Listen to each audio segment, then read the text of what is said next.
this time, I'd like to reconvene the regular board meeting. Dan, will you please call the roll? Hall, Present. Solis, Present. Segura, Here. Pike, Here. Tarantino, Here. Janney, Here. Collier. Here. And now, Dr. Salkeld, would you mind leading us in the Pledge of Allegiance? And a moment of silence. I'm sorry, I forgot about that.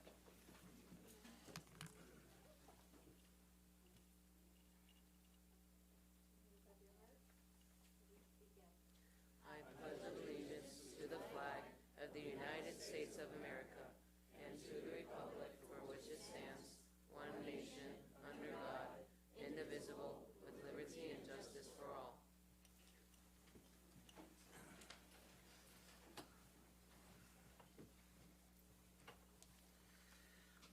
Okay, the board met in closed session preceding this meeting to discuss the following issues. Number 1, student expulsion, suspension, expulsions, reinstatements, Education Code 48916 to 48918, students identified by ID number.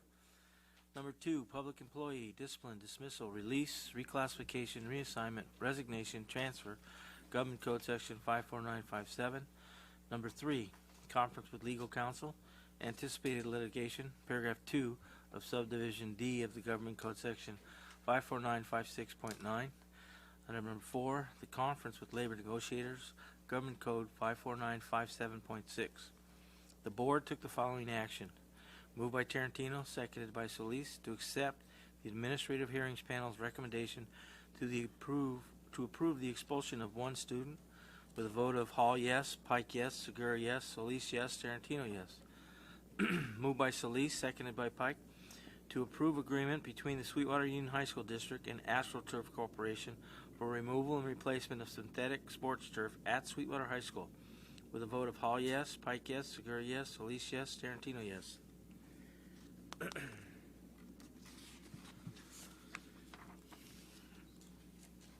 Okay, at this time, I'd like to entertain a motion to approve the agenda for the October 8th, 2019 regular board meeting. Do I have a motion? So moved. I'll second. Collier, Yes. Hall, Yes. Solis, Yes. Segura, Yes. Pike, Yes. Tarantino. Yes. Motion passes 5-0.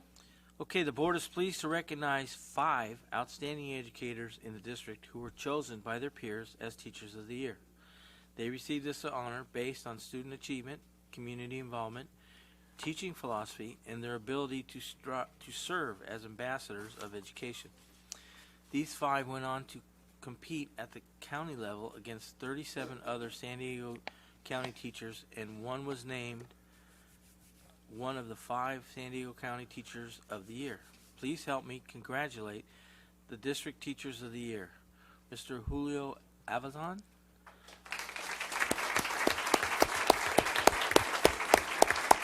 Olympic High School, Miss Cheryl Bailey, Eastlake High,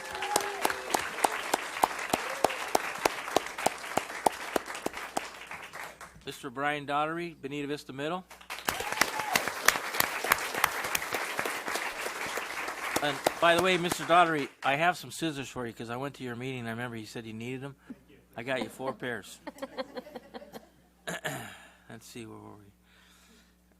Okay, Mr. Robert Monroe, Castle Park High.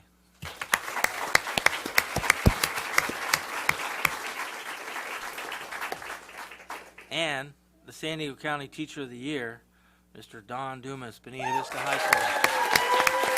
So you want to call them all up here? Can we have all the teachers please come up here to the front? We have awards for them. Yeah, except for Julio.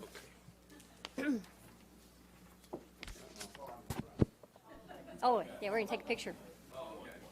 Unless you want to say something.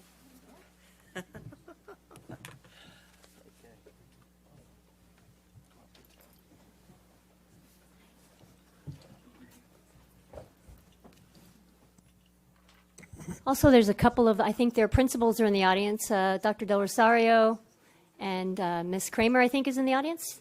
Come on up.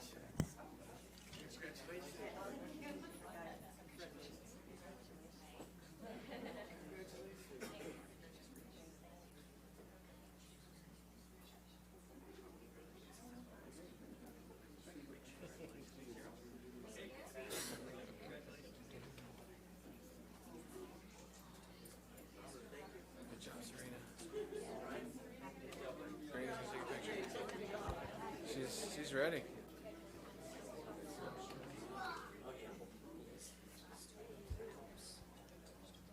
All right, first for Serena, and then actually, can I get you just squeeze in just a little bit, please? There you go. That works. All right. On Serena, a couple more on this. 1, 2, 3. Couple more.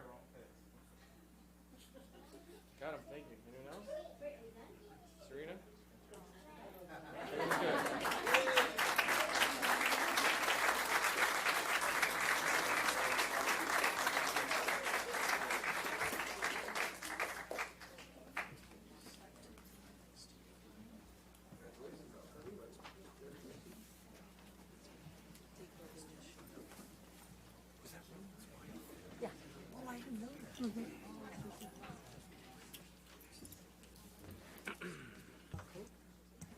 Thank you for coming.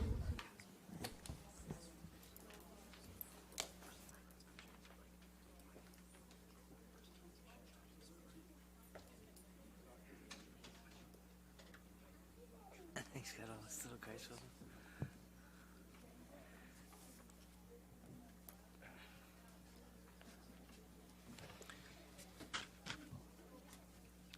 Okay, we'll now have an update from our superintendent, Dr. Jennings. Thank you, President Pike. Thank you for everyone for being here tonight. Welcome back, school site staffs and students. And students start tomorrow. And welcome to our board meeting to everyone in the audience. Just remember here in the audience, and also that we're live streaming. So welcome everyone. We're holding our meeting tonight on a Tuesday, which is unusual, instead of the originally scheduled date of October 14th. To meet the state requirement of bringing a revised 2019-20 budget to the public and our community and to our Board of Trustees by the October 8th deadline. So Dr. Salkeld will be providing more information during a presentation during the public hearing. Just wanted to make sure that you understood why we have it on Tuesdays, which is unusual. And then yesterday, our student board member, Ethan Collier, who is also the president of Region 12 for the California Association of Student Councils, right? So he's the president for all of Region 12, which is all of San Diego County and Imperial Valley County, right? He organized, he facilitated, and he led a day-long student conference yesterday at the county office. In attendance were student leaders from our district, from several of Sweetwater schools. In fact, I named them at the last board meeting, as well as students from Imperial Valley. It was very, very impressive to see our youth engaged in leadership, skill-building activities and events. I know that Ethan's going to share some more about what happened yesterday. So I just want to share from their packet that they had that's called Change the World. This is the packet, this is the information that they use during their leadership trainings. And within it, they have their mission and their values. And I wanted to read to the audience and to everyone listening their values, okay, of this organization, the California Association of Student Councils. They value the power of youth to change the world. They value, yeah, absolutely. We have some other young people in our audience tonight earning probably some merit badges or something. Yeah? Yeah, welcome. They believe in the acceptance of all people. They believe in respect. They believe in the empowerment and encouragement of youth. They believe in integrity. They believe that they have the belief that people can continuously develop and change. And they believe in the power of the individual. It was pretty amazing. We were only there for a short time. They had a day-long 8 to 4:30 conference, like I said. And I also want to thank Hilltop Advisor Louise Williamson for being there to support the Region 12 student leaders at that conference. And so Ethan's going to tell you more during his message, but I just wanted to make sure that everybody knew that we have amazing students in our district, and he's one of them. Tonight, though, yep. Tonight I want to talk about why I am proud to be a part of our district, the Sweetwater Union High School District, and this governance team up here on the dais. You know, a lot has happened over the past 4+ years since this board and the superintendent, along with the district leadership, has been in place. One of the first actions we took back in 2015 was to rewrite our LCAP goals. And the intent of that was deliberate, and it was to clarify the message and the district direction, the direction of our district going forward. One reason why I'm proud is that I believe that the majority of staff, many parents and community members know and understand our LCAP goals. I know for a fact because people come up to the podium and say, according to LCAP goal, blah, blah, blah, and they share their perspective. So from the beginning, this board and the district leadership team have been and continue to be committed to transparency. It's the main reason the board adopted LCAP goal number 4, which many people talk about, which is developing coherent and transparent systems for operational excellence to support each student's success.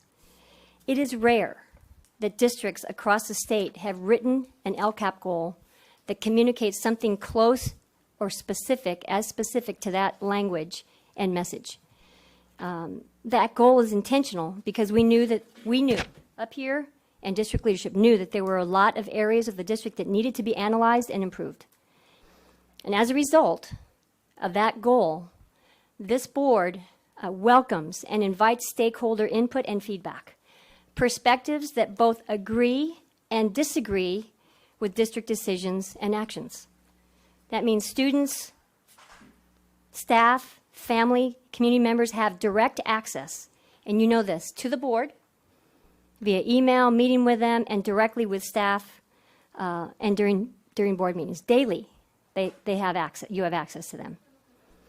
Every person who attends our board meetings and requests to speak is given their time and respect. And I'm very proud that we actively listen to all comments and perspectives.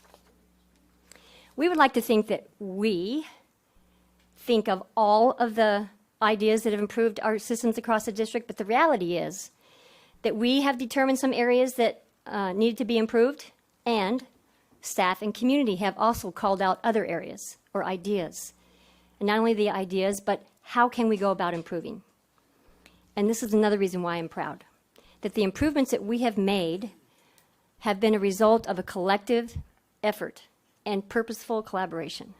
It has not been done by an individual or a small group of people, but by many people. We still recognize that we have room for improvement, that we still need many improvements. But what's important is that we continue to be open to making those improvements. It's also important to know that all of these changes do not and have not happened overnight.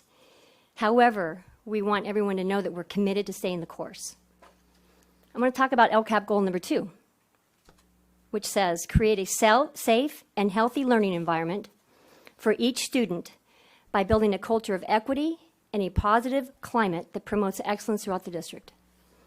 Now, 5 years ago, when that goal was created, when we created that goal, we are one of the few districts in the state, actually I would say across the nation, that included the topics of equity, culture, and a positive climate. Now, many districts in California and across the nation acknowledge that paying attention to equity and culture and climate are critical for student and adult success. And I'm proud that Sweetwater is really ahead of most districts in California and the nation in regards to focusing in these areas. Are we there yet? No way. But we are not afraid to acknowledge past inequities, and we have the courage to stay the course and keep moving forward. Here's another perfect example. The most recent Educational Leadership magazine, the whole theme for this month of October is about the theme of making school a safe place. The first article in this magazine is called Refining School Threat Assessments. And I want to thank our security coordinator and manager, John Chakowski, who's been in his role for the last 7 years. Way many more years than many districts have acknowledged that role was needed. And our school safety training has been recognized by external entities like the San Diego County Grand Jury as being rigorous, as being researched, and as being relevant. And we want to thank John Chakowski for that leadership. Another article is titled, well, there are several articles in this topic, but one's called Trauma-Informed Teaching Strategies, one's called Getting Started with Restorative Practices, one's called Rethinking Conventions, Keeping Gender Diverse Students Safe. Now, do those topics sound familiar? I hope so, because these are topics that we have provided professional development on for the past 3 to 4 years. Again, we have not accomplished implementation district-wide yet, but we are well ahead of many districts because we included internal and external stakeholders in the development of that 4-year equity plan. Tonight, we're going to hear a presentation from our counselors. We heard from them about 3 years ago. They're going to come up and talk about their role. And they're going to talk about how they do it, they contribute positively to a positive school climate and culture via developing positive relationships. And there's an article in the magazine from the National Counselor of the Year who talks about a safe school environment is one in which all students and educators feel safe and feel free to be themselves. He also talks about counselors having a structured curriculum. Our Sweetwater counselors do their very best to align to the American School Counselors Association standards, and you're going to hear more about that during their presentation tonight. Another article in the magazine is called For School Leaders, A Time of Vigilance and Caring. And I want you to know that our principals, our assistant principals, and our psychologists are doing their part to address the physical and the social, emotional safety of our students on a daily basis. This board up here and the governance team and the district leadership and everyone across the district, we understand that teacher or staff mental health is vital to safe and healthy schools. But we also know it's often neglected. And that's according to another article in the Educational Leadership magazine. But our board and district leadership realize this reality, and we have offered many, and will continue to offer many, of the same mental health services as our students, to our staff as well. In fact, as recently as yesterday, one of our TOSAs, Lauren McLennan, offered a professional development session for teachers about self-care. We all recognize that we need to provide professional development for social emotional learning for staff too. And this is another reason why I am proud of the work we are doing in Sweetwater. Finally, I am most proud of the quality of employees we have in Sweetwater. Employees who sincerely and deeply care about the students they serve and who are dedicated to their craft. You saw 5 of many of our teachers across the district who are that dedicated. And you're going to hear from our counselors tonight. You've heard, we've talked about our classified staff. And whether it be teaching, counseling, administrating, or supporting students and families each day, that's what our staff does. And I'm proud to serve with this school board, with our district leadership, and with all of the Sweetwater employees. And I'm going to share one example, another example of why I'm proud to be a part of Sweetwater Union High School District. This is our most recent video about one of our schools, Montgomery Middle School.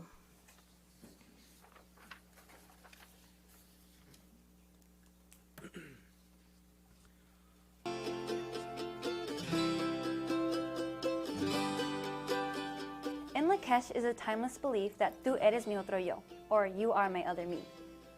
So at Montgomery Middle School for a few years now, we've embedded throughout the entire school day in every class a strengths program where students are assessed on their top 3 strengths. And what we are finding is that by focusing on the students' strengths rather than their weaknesses, we get the students to build self-esteem, learn how to articulate their goals. They learn how to work with their peers. They learn how to be successful in the classroom. My favorite part is when the students figure out how to do something or are able to enhance what I'm doing in the classroom because they know something that would make it more enjoyable or interesting. Here at Montgomery Middle School, we pride ourselves on being respectful, honorable, and kind. Montgomery Middle School is really a hidden gem. It is one of those communities that really rallies around each other. And when I say the community, I mean the parents, I mean community members, I mean students, teachers, staff. My principal, Ms. Nzunza, she motivates me a lot. I could feel like she wants me to do better in school. For some reason, a spark just lights up in me and makes me want to do more. Every time I see her, I just feel that I should become like better and better so I could be like her, like the best of the best. I mean, it's just rewarding to just see them come out of their shells. It's hard not to get emotional. It's hard not to get so attached to them. The feeling is mutual. You know, we genuinely care about them. We genuinely want to teach them life skills beyond just the classroom. The teachers are like amazing. I love all my teachers I had last year and this year. They really do want the best for you, and you can see that in how they teach. I started teaching about 17 years ago, and I think the biggest reason why I got into education is just seeing students become successful. It's just a great time to be here with your friends, not only like being with your friends, but learning about your teachers and learning about who you are personally. Knowing what you can do and knowing what you need to work on really helps you in life and in school. And being from Sweetwater and being from the community, growing up here in the South Bay, I see the importance of mentors and coaches to help our students so they could reach their full potential. When I come here, I am re-energized by the students that are here and by their staff, but mainly the students. And hopefully they'll realize it someday that middle school was important and middle school was a good time. It really is the people and the relationships and the connections.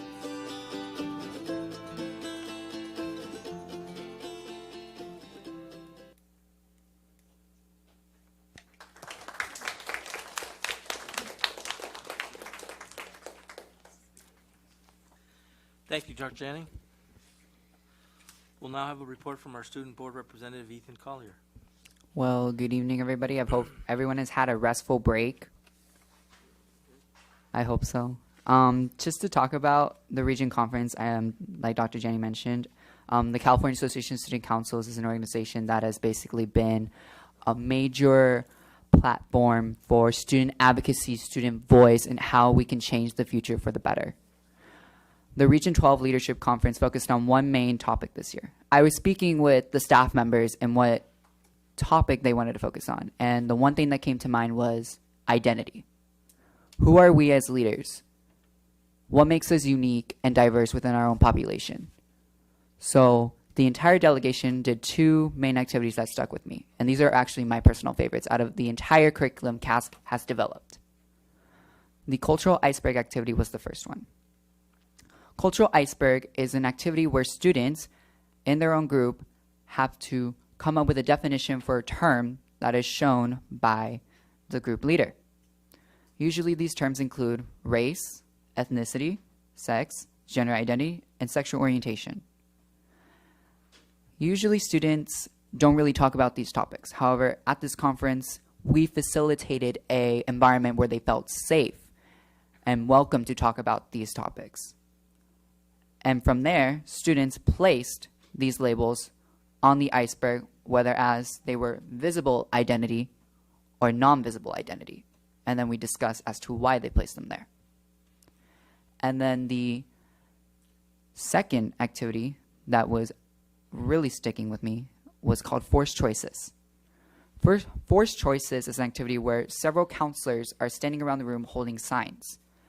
And then the group leader, or as we call it, our cluster leader, will read a statement about identity. For example, a statement can be, this part of my identity is the most emphasized in my family.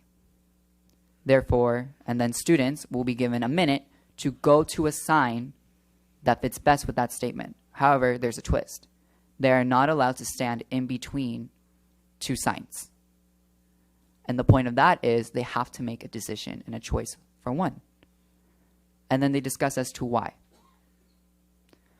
And in these cluster sessions, students have brought up so many unique and interesting points that honestly blew our staff away, because we've realized that our youth, tomorrow's and the next generation, are now preparing, and some of them are even prepared to take on these challenges in our real world, and how we face discrimination, how we face bullying, how we face mental health stigma, and topics like that.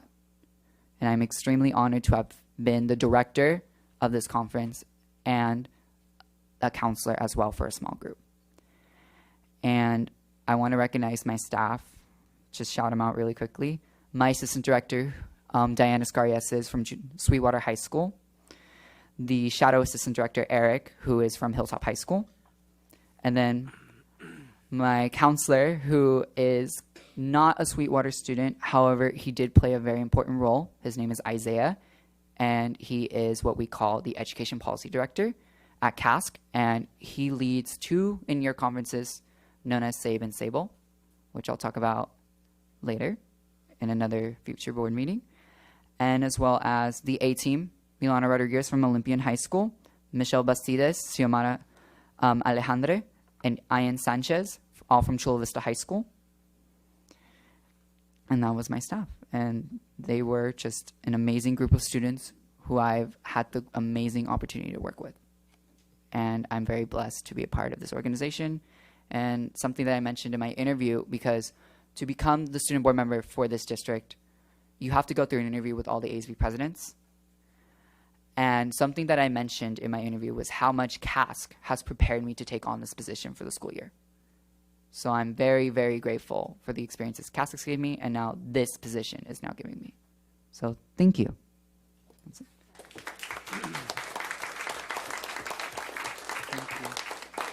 Thank you, Ethan. The board members all received a copy of the DLAC report. Are there any questions from the board? Is the representative from DLAC here tonight? There you are. Come on up.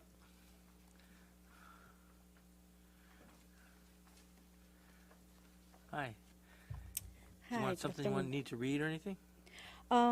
Yes. I Okay. want to say I'm Guadalupe Estrada, and I'm the new president of DLAC. Okay. And Ms. Chavarin wasn't able to come, so I'm here. And yes, I have. This is report for her. Okay. So it's not my work. Okay. Go ahead. So, in the DLAC meeting held on August 29, 2018, 19, we had the following presentations. Purpose of Committee and School Site Council composition, presented by Griselda Delgado, Director of State and Federal Programs. Also, the role of DLAC officers, presented by the DLAC officers. The DLAC president reviewed the Sweetwater Union High School District Superintendent's response to the DLAC input to the 2019 and 2019 LCAP made in May 2019. Title 1 and 3 plans parent notifications presented by Ms. Griselda Delgado. The DLAC also provide writing input on the notifications and the reclassification process, which you will find in this report. ELAC's roles in advertising the CIPSA, presented by Ms. Griselda Delgado, and DLAC representative nominate candidates for the September DLAC board and community representative elections. The DLAC president reviewed the DLAC August report to the Sweetwater Union High School Board Trustees. And the last, you will find the school site ELAC reports and input by our DLAC representatives. So that's it. I don't know if you have questions. Thank you. Anybody have questions from the board? Yes. Yes. So thank you for coming and presenting. And so I read the report, and my question is, and there was a number of good responses to the questions that were presented. Mm-hmm. And how are we going to move forward in getting and using their input to improve services for the DLAC students with their questionnaire? I'm sure you've read it and how that's going to happen.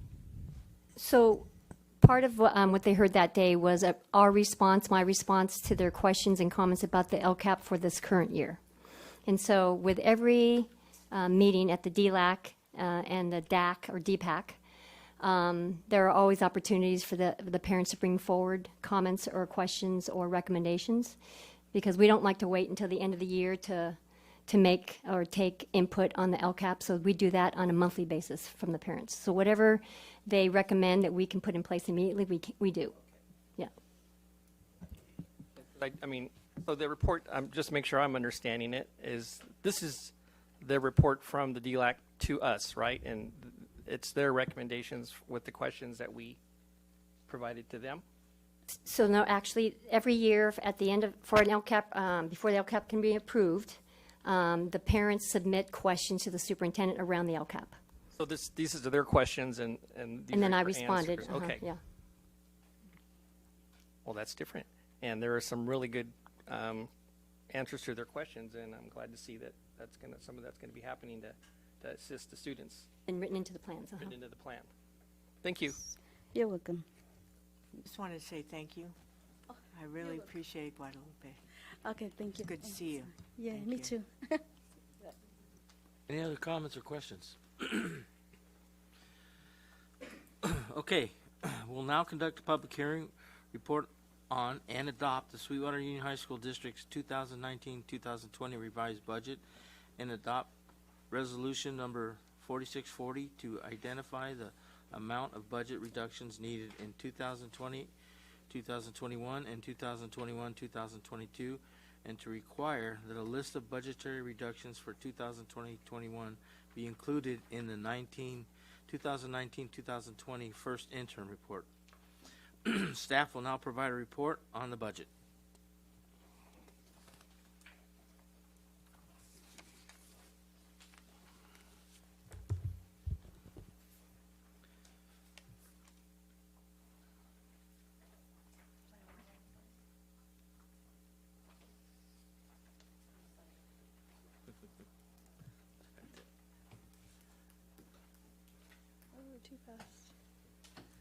Good evening, President Pike, Board Trustees, and Superintendent Janney. So what we'll be covering today is highlighting the budget timeline since we presented to the board the original adopted budget in June. We'll be highlighting a couple of changes that were made with the multi-year assumptions and then also the revised financials for 1920 and the out years. We'll review the budget solution, specifically what was noted in the county's letter that was issued on August 7th that disapproved the original budget from June. And then also included in this presentation is the other funds for the district, aside from the general fund. We'll touch upon any key changes there, as well as some cash flow projections. So the first item, just to recap where we're at today, and it's been a consistent item that we've been bringing forward to the board in terms of the budget. So on June 24th, the board approved the budget for 1920 based on the assumptions that we had at the time. That was also prior to the governor officially approving the budget, just by a few days. So what that did is that resulted in triggers what's known as a 45-day budget revision. We bring forward to the board any changes that are included in the governor's final budget. What we presented on August 12th were changes related to PERS pension rates that went down, provided a little bit of a pickup for the district of about $300,000. There was also some revenue considerations with special ed for about $127,000, so that was included. Minor changes in the big scheme of the district's budget, but we did share that at that point in time. Subsequent to that presentation on September 9th, we brought forward to the board the unaudited actuals for 18-19. So that too was also a change because what we presented to the board in June is known as the estimated actuals, kind of getting an idea of where we're at and how we're going to end the year. So as of September 9th, we closed out, we had our 18-19 financials to present to the board. So with all of that information since June 24th, that is new data that was incorporated into what we're presenting to the board today. And as I mentioned earlier too, during that timeline is when we received the notification from the county on August 7th of the disapproval. So after this presentation, we will be then sharing with the county office, because today is the statutory requirement of a revised budget. The county will have until November 8th to review and provide their comments on the district's budget. Okay.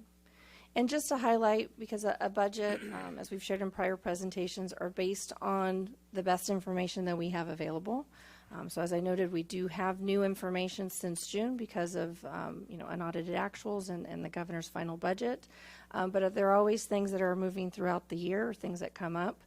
So the next few slides will highlight, we've noted it in red font, any of the key changes since June. This slide here are the revenue assumptions. So there's always different building blocks into the budget. Revenues is the first key consideration. And as you see on this particular slide, We don't have anything noted in terms of any red font in terms of changes. This is very preliminary at the time that we're bringing forward to the board any changes related to enrollment, anything related to our unduplicated percentage. We had a key measurement period as it relates to enrollment. That was last Wednesday on October 2nd, I believe it is. That's known as our CBED state. It's the California Basic Educational Data System, where we gather information on district's enrollment and submit it to the CDE as part of a CalPADS report that's also going to be going forward to the in December. So that data, based on where we're at in tracking our enrollment with our student information system, Infinite Campus, we are tracking right now to that 38,807 number. Again, it's a point in time. When we come forward to the board in December for first interim, that'll certainly change. Hopefully the number stays static so that it plays into our and factors into our projections for the out years. But if it does have a decrease, we'll be making that adjustment at that point in time. But we're not making any changes, like I said, because of that information. We're still evaluating that CBEDS data. The other key variable that does go into the district's calculation of the revenues from the state is the unduplicated percentage. As noted here, it's 59.9%. A key component related to that is the free and reduced lunch applications. We're in the process of collecting that with our nutrition services team, and we have until October 31st to gather that data. So that's going to be another data set that we'll be evaluating after October 31st as we then bring forward that to the board in December. So no changes in regards to any of these variables. So the revenue stays static as we presented back in June. Another element related to the revenues here, the federal monies, also some other state monies. The only change since June and then also the 45-day budget revision is we track very closely is another reporting entity within the state is School Services of California. Their latest, they call it the dartboard, where they have some assumptions, reflect a slight increase to the lottery numbers. It was $151 on the unrestricted per ADA. Now it's reflecting $153. So a little bit new information. Again, it's not material in the overall budget, but we did reflect that change. So that's on unrestricted as well as restricted dollars. The other change now going from revenues to expenditures, all other variables were static other than PERS. So as I noted, with the 45-day and the governor's final budget in June did show a slight decrease to PERS, which is the employer contribution rate to the pension system for classified employees. So that number was approximately $300,000. We did report that to the board in August, but now we are incorporating that change into this presentation and into these documents. Okay. Another change related to expenditures was the special ed contribution just went down slightly. It was originally about $62.7 million for 1920 from the general fund.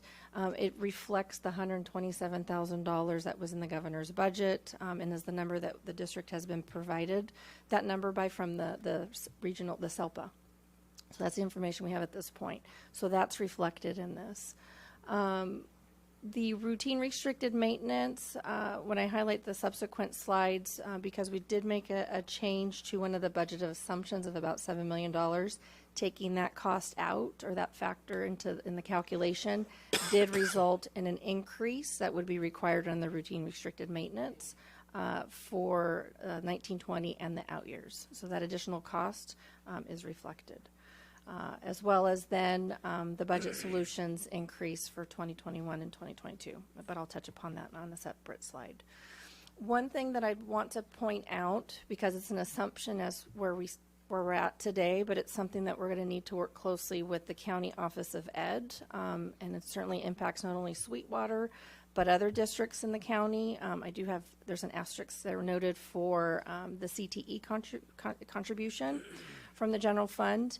Back in 2014-15, soon after LCFF was implemented, the districts within the county coordinated with the county office because the change in LCFF was now having the regional occupational program monies go to the county.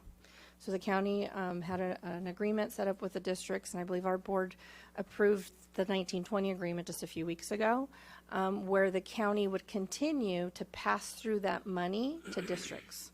So for Sweetwater, it's about $500,000. That money is used for the athletic trainer program, I believe, the funding that we use for those FTEs. So it sunsets that agreement since the inception of around LCFF being implemented. It sunsets June of 2020. So as we look into our out-year projections, that $500,000 make surface in terms of additional contribution or additional solutions that will be required. So over the course of the next few months, it'll be key having those conversations with the county so that we have an idea and a plan going forward into the out years. So that could be an additional cost without that funding coming in. Dr. Sockhold, and that's not only a Sweetwater thing. Those are districts across the county. Within the county. It was an agreement specifically with only the local school districts within the county, with the County Office of Ed.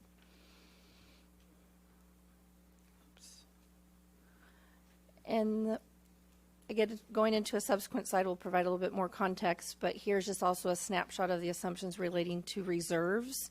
What's different here compared to June was, or is the 1920 2% economic uncertainties reserve. That was about a little over $9 million in June, because that was our intent in building the budget with that particular factor. Right now it's 2.3 because of the offset of the solution that was removed from the budget.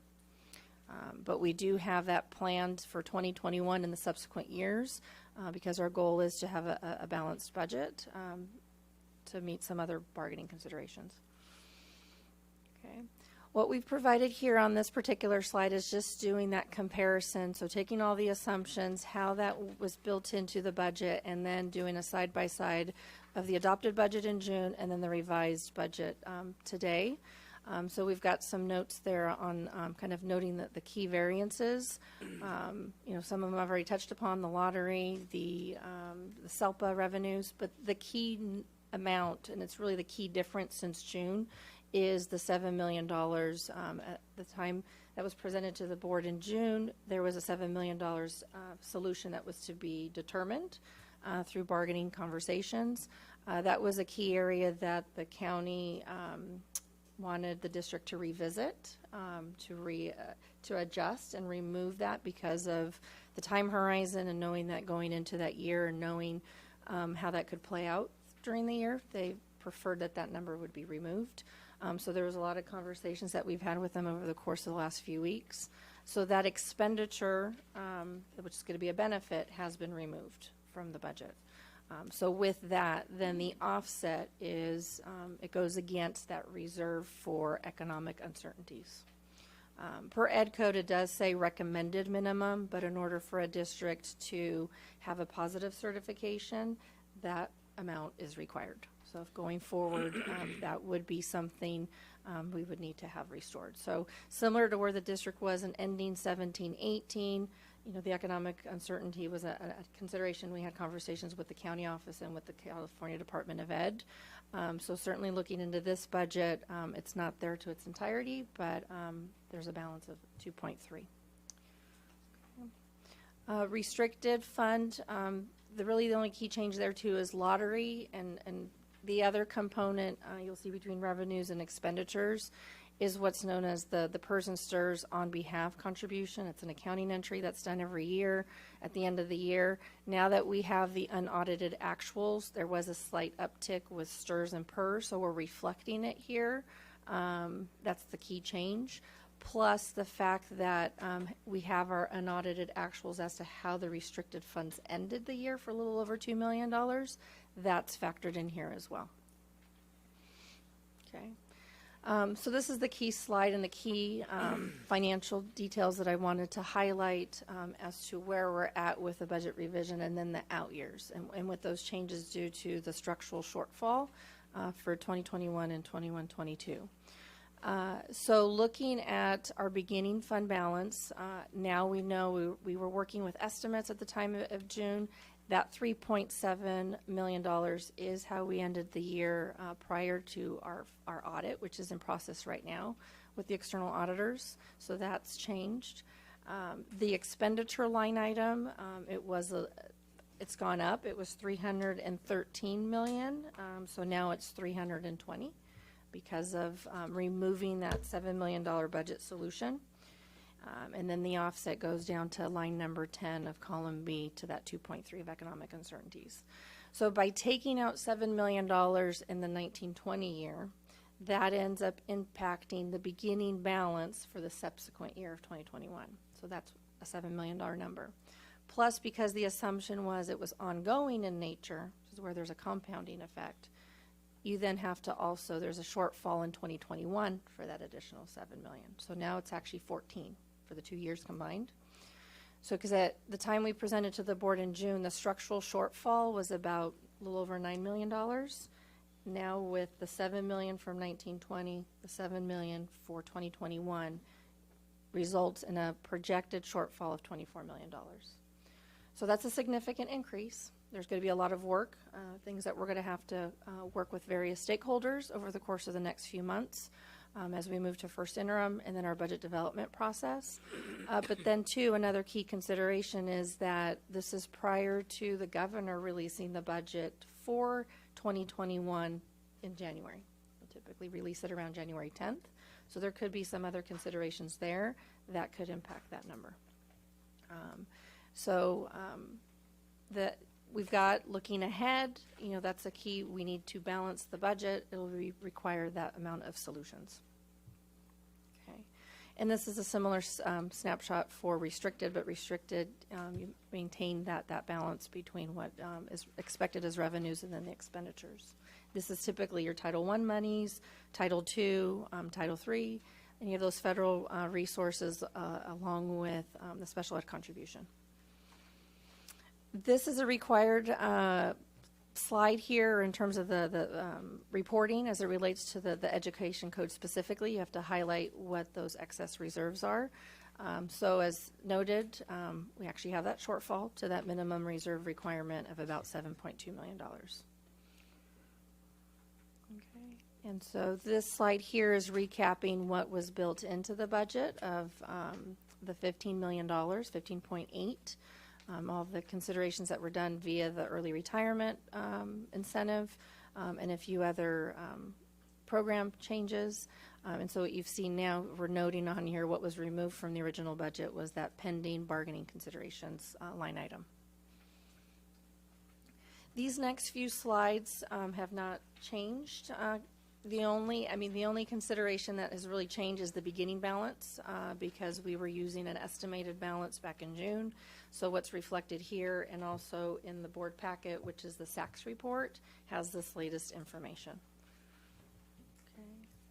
One item that I'd like to highlight as it relates to Fund 49, one change that we did make is the interest that we were assuming back in June that was going to be paid to this fund because this was prior to our conversations and the setup of the county treasury loan, the county of San Diego, because we have shifted away from that internal borrowing from Fund 49, which is known as the CFDs or the Mellorews.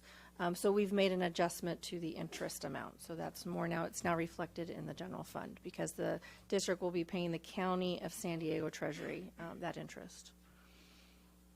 Okay.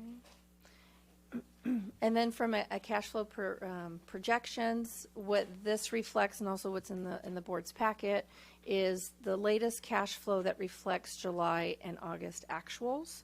We're still closing out as part of our month-end process of closing out September, but we do have the LCFF state aid, any property taxes or also the quarterly educational protection account payment that comes in, so that is reflective as an actual. Again, when we were presenting this to the board in June, they were estimates for July and August, but now we have that information reflected for revenues coming in and expenditures going out. I think at one of the prior board meetings, Trustee Hall had asked about the various line items on the cash flow. These are different. The revenue specifically tied to different schedules that we get from the state in terms of apportionments, also what we anticipate timing when we receive monies from the federal government, and our expenditures are tied to what we're also paying in payroll and what we pay our vendors in terms of what the invoices are coming in. So this is the information we have at this point in time. But with that said, we are still on track based on these projections to pay the remaining $12 million that's due to the CFD fund. So as you can see here, we have an opening balance of $12 million. We still anticipate paying down that balance probably around the last quarter of the fiscal year once we receive that second installment of property taxes. But what we've now introduced on these presentations in this particular slide is now the county treasury borrowings and repayments. We did borrow in July and August. That is typically when the district receives the lowest amount of apportionments from the states or from the state.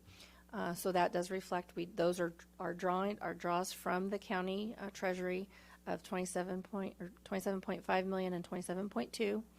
And then you see repayments of taxes. So the August property tax, that is one of the stipulations at the board. It's noted in the resolution the board approved in June. Any property tax, so whether it's the installments in December or in April, but any supplemental taxes that come in throughout the year, the county in essence calls it the intercept it. They give us the money, but then they take it right away as a means to repay that loan. So they get first claim to that. So they have been taking those monies, as you see in August and September.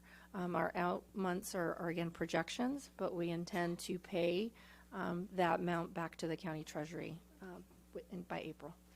Okay. So in terms of next steps, as I mentioned earlier, we're going to be providing this to the County Office of Ed. They do have 1 month from today's date to review it. Hopefully we get that information sooner rather than later. But then we also, soon after that, we're also going to be now preparing for our first interim financial report to the board in December. That's looking at how things are tracking in our actuals from July to October, and then doing a look ahead. It's still early. We will not have any updates from the state per se because of the governor will not release that until January. So it's really going to be looking at our actual, seeing how things are trending, and if we make any adjustments to this particular budget. And then we'll also, the external auditors will be bringing forward to the board at that same board meeting our audited financial statements for 18-19. Okay. Public comment? I'm sorry, I didn't know this was it. I thought there was another. That's it? I have a couple of questions.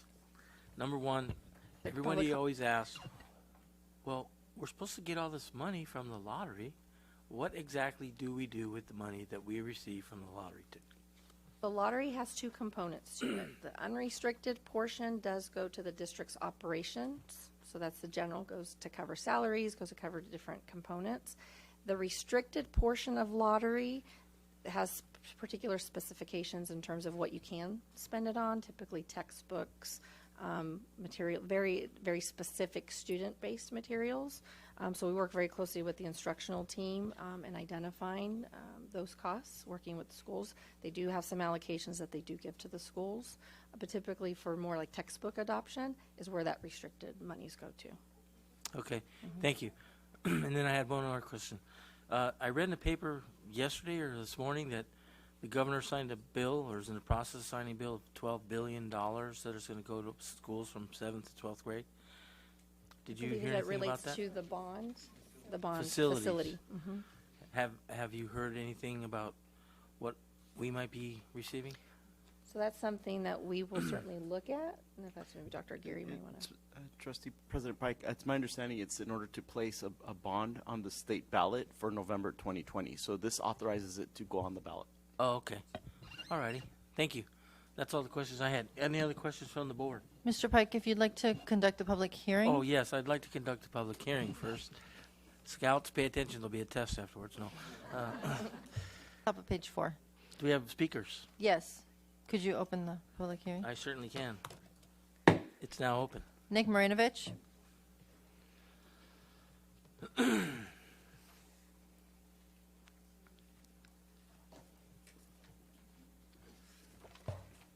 evening, President Pike, members of the board, Superintendent Janney. I spent a better part of the morning writing a letter here that I'll hand out after I make the presentation. I put a lot of thought into this fiscal situation. This is as an individual, not representing the Bond Oversight Committee. And I'll read right from the letter. The system and related governance of fiscal matters remains broken. There still is a structural deficit that will not go away unless there is further belt tightening, and it could get worse if and when the state's economy turns downward. It's time to really make some hard decisions. You know, this district, like many districts, have same fundamental underlying issues. Most all districts say declining ADA, retirement and health care costs that are high, special education costs. That's statewide. This district seems to be much worse fiscally. So the question is, well, why? And looking at that, and as I've indicated previously, the district has a payroll problem. There's too many people at too high a salary given the available revenue. That's what a structural deficit is. And it's on page 8. When I asked the district in an email today, am I correct to assume that the deficit is $24 million in 2021 and $11.5 million in 2022 to balance the budget? You need to make those kind of cuts. Does this indicate a continuation of the structural deficit? And the answer was correct. I mean, I know it's tough. There's a lot of good, hardworking people, and it's tough to make the hard decisions. But, you know, it gets a little old coming back here and reading these huge negative numbers. I don't have the magic wand. I don't think any of us have magic wand. But in my opinion, and this is off script here a little bit, but I'm thinking, there needs to be some leadership. Somebody, somewhere at the elected official level needs to step forward, get the bull by the horns, strip away any personal or any other allegiances and allegiance to the students of the district and say, this is what we need to do as a board. Now, that's not putting each of you individually down, because some of you are, they're just not that's not your thing. But we've had, over this last 5 years, we've had large staff increases and declining ADA. It's no wonder we have a structural deficit. I mean, it comes down to arithmetic. And the final comment I want to make is, where's the Audit and Finance Subcommittee been on all this stuff? I mean, they last met July 25th. Aren't they supposed to deal with these major fiscal issues? Don't worry about ASB funds. Worry about $24 million deficits. Thank you. Thank you. Kathleen Cheers.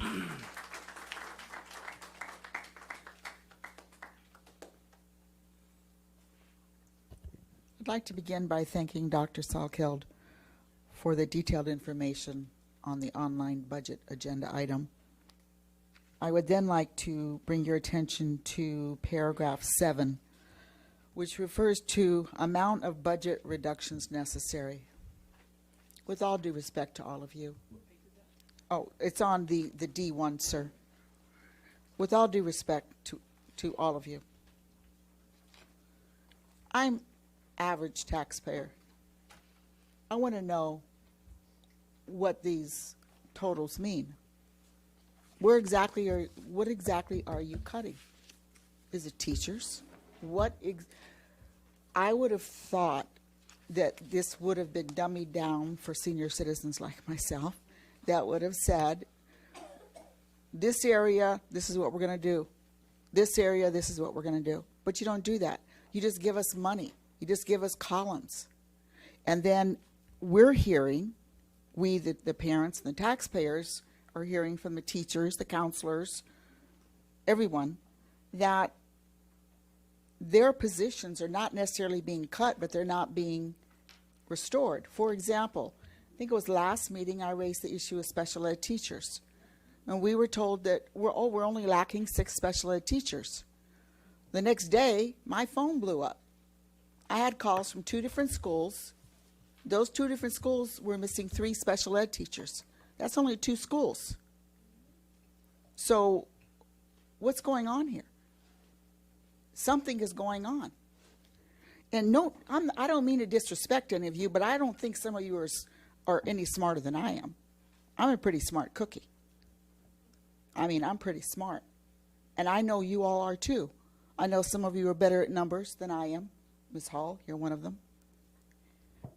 But I'm also going to be referring to counselors that were short when the counselors comes up. We hear of the negotiations going on, but we, the taxpayer, never know what those negotiations mean. What does it relate? What exactly is being cut? What exactly is being given? We need to start being taken into consideration. You need to dummy it down for the average person out here that's paying to keep these lights on. And I'm trying to be as respectful as I can. And it was my understanding that there was some other bargaining unit that would take the furlough days, but only if the teachers took them. So has that changed? I don't know. And if it has, it would have been nice if we would have been told that. Thank you very much. Thank you. No further speakers.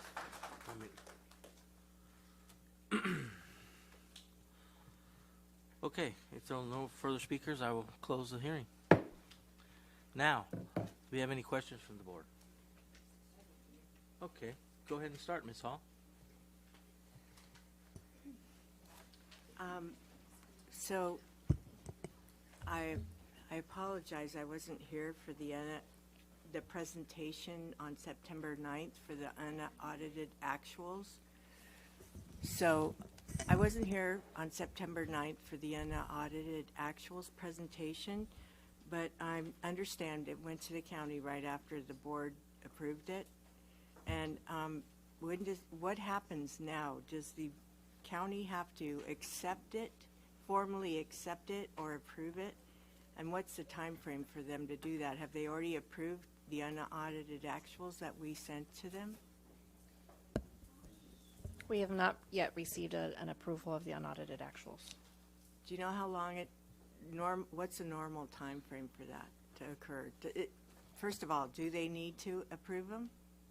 They need to, any reporting that we send on behalf per the statutory code, they have to review and comment on. Okay, so they review and comment. Basically, they either say, we accept this as your unaudited actuals as a fair presentation, or they may, have you ever experienced them turning around and saying, we don't accept that?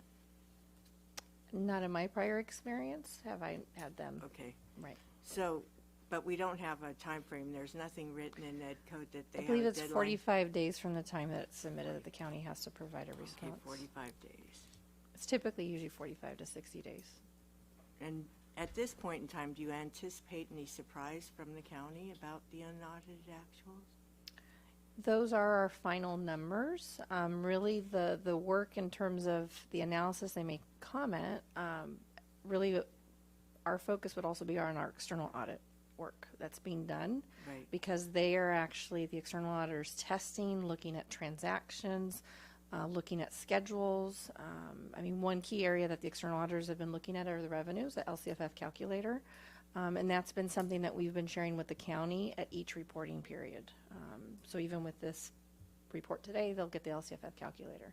So I think that work really is with the external auditors. The county doesn't typically sample transactions to that level. Okay.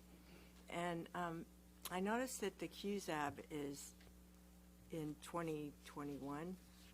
Correct. Listed as an obligation. Correct. That we must meet.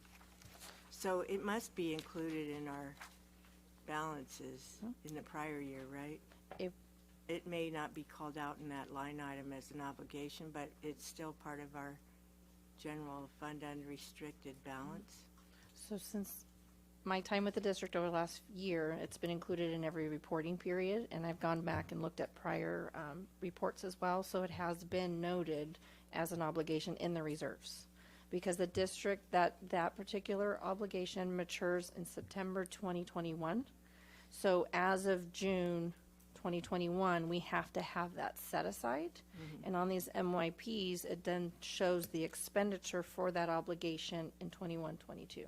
That's also data that we have shared with the county, because the county has questioned that item, and we've said, provided the information. Right. It does cross but into it it. Somebody was saying it's in a separate account, so it really is, but it in fact is part of our unrestricted balance. It's sitting in a bank, in an account with a trustee, but we still have to show from a financial presentation that set aside of that obligation until it matures. Okay. And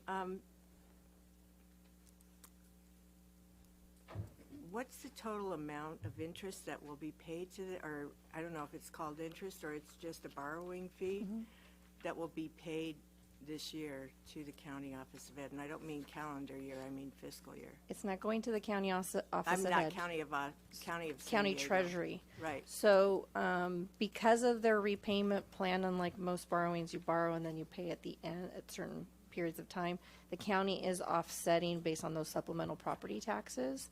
What we've estimated with that borrowing and the 12 million, we've got about 350-ish or 350 about set aside in the budget. That's something we're going to monitor and see as those repayments go back to the county. If at first interim or second interim, we have to make an adjustment to that interest. Okay. That's a preliminary, but it is included in the budget. Thank you. I can say that I really, I know that you have done a lot of work.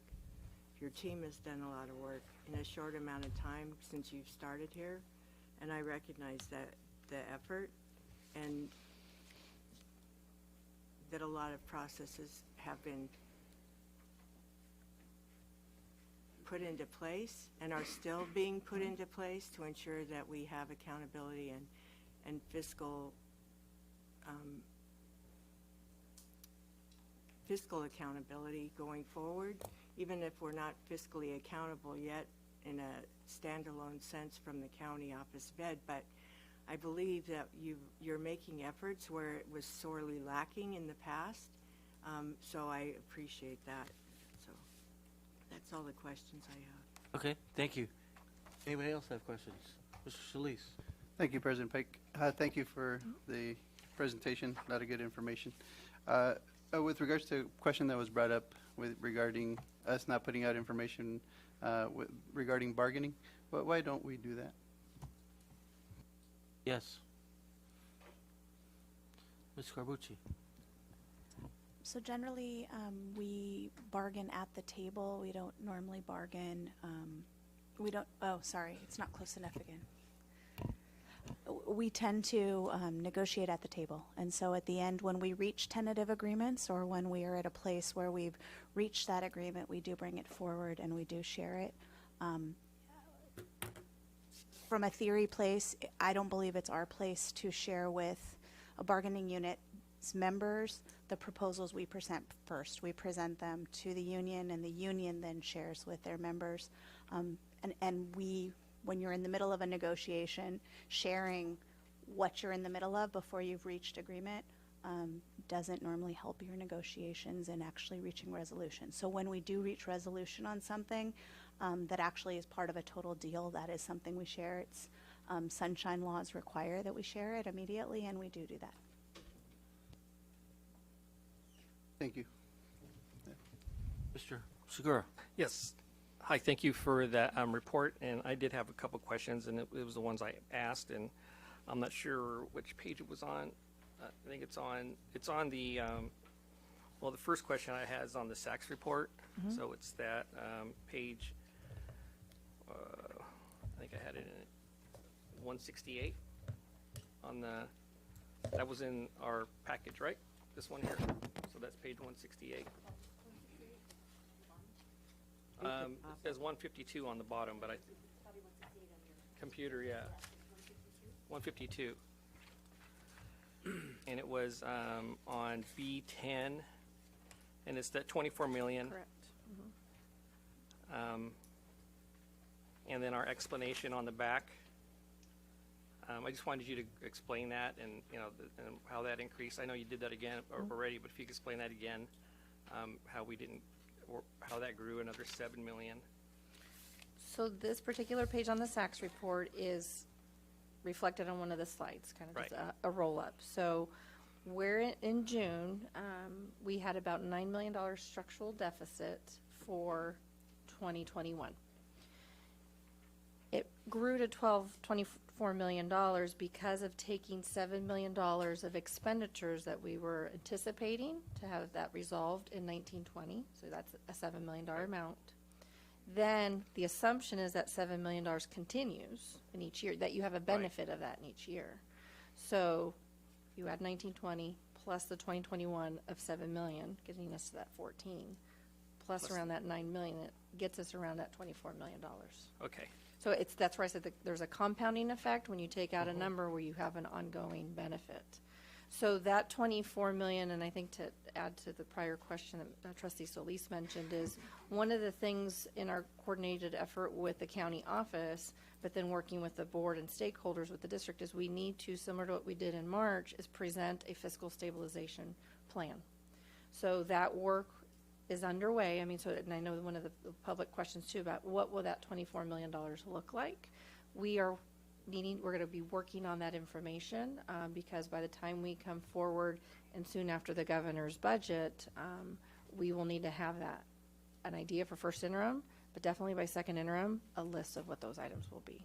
So that's where we'll come up with the details of That'll what be makes at first interim in December? First interim is a very high level. Of the 24 million, like a listing of where.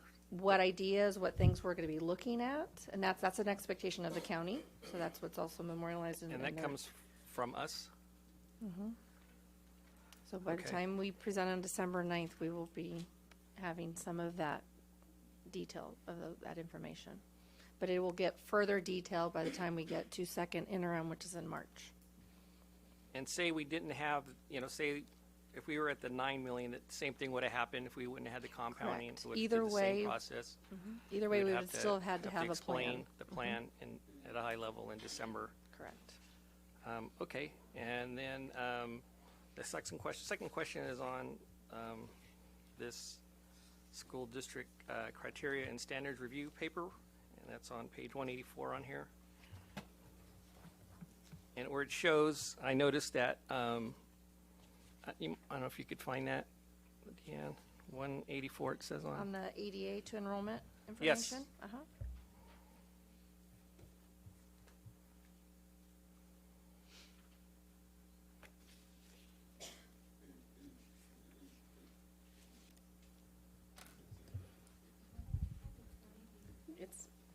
It's page 184. It's 184 on my sheet. I don't know if it's. On the bottom, on the footer. It's 184. Yes. Yeah, so it ADA. shows and I was reading through that, and it shows where our historical, so on the first, in that first, right there, it says 94 or 95.4, right there. Yeah, when it looks at That's our historical ADA number from 16, 17, 18, 19, and for those 3 years, right? So that's what we have.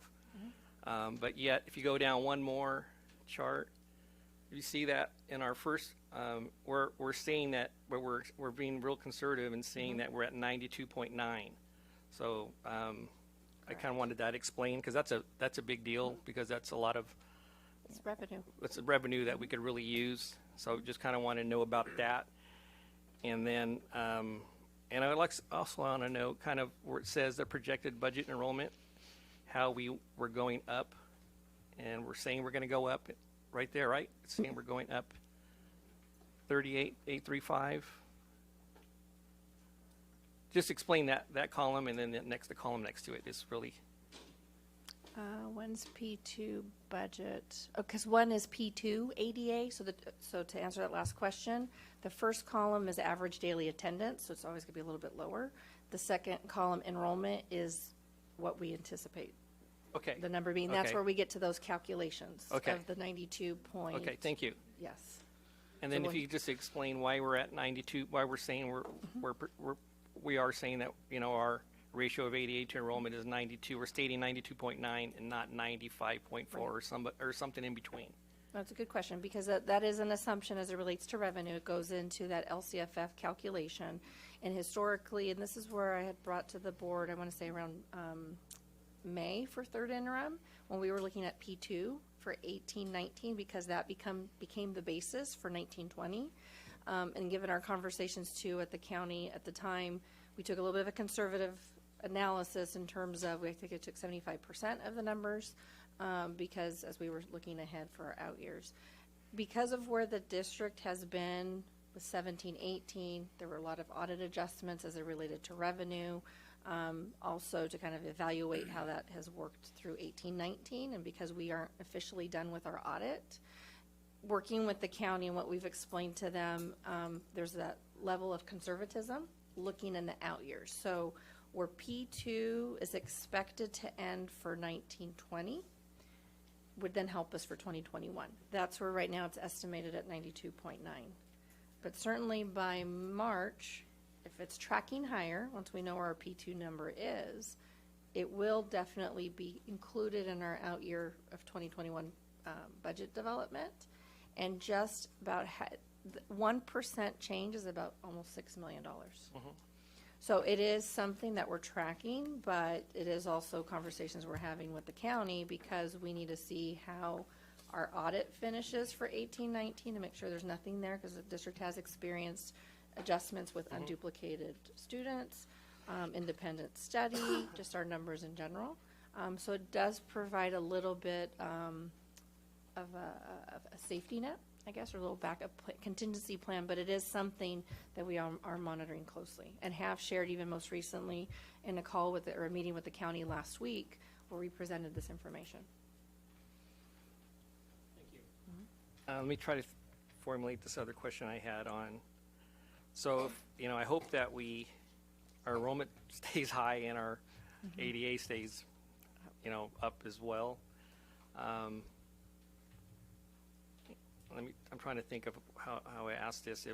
Say our enrollment is high and our average attendance rate is lower. I guess it just depends on what that is. And when will that? What is the period that we'll look at that again? That's going to be at what date?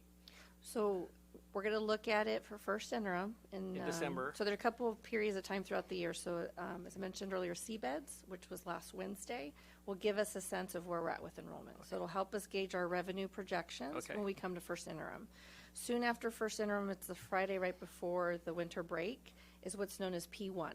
So that's another period of time that the state looks at enrollment and average daily attendance, and that's when they make adjustments to the monies that they provide to school districts. Then the next period of time that impacts revenue specifically is P2, and that's the Friday right before spring break. So that's what's going to be critical, is that the district at least holds to our budget number of enrollment, and the higher it can be with our average daily attendance, the more revenue when it locks in that amount in essence for the subsequent year. So really, it's March. We're going to gauge it throughout the year, but really March is that period that locks it in. Okay, thank you. Can I? Yes, Dr. Jenny. So those are great questions, and I just want to kind of respond a little bit more to some of them. So that's why our schools last year and this year, we do these big attendance pushes and emphasis around getting students to school every day. We do recover some on a Saturday school, but it's really best to get students in the seat every single day. So that's why we came back from break. Right now, there will be a lot of schools pushing for attendance again, and then again in the spring. And so that's why last year our ADA numbers were better, because we put an extra emphasis into that. That was one thing. Could you go to slide 18 on the PowerPoint presentation, please? So back to your question around the compounding effect around the $7 million, right? So when we brought to the board back in June the adopted budget, the budget solutions, there was a question like that why don't we bring forward the budget solutions? These were the budget solutions presented for the 1920 budget to the board. They were brought in March in second interim. They were brought in the third interim, and then again at the end of the year as we were moving towards the 1920 budget.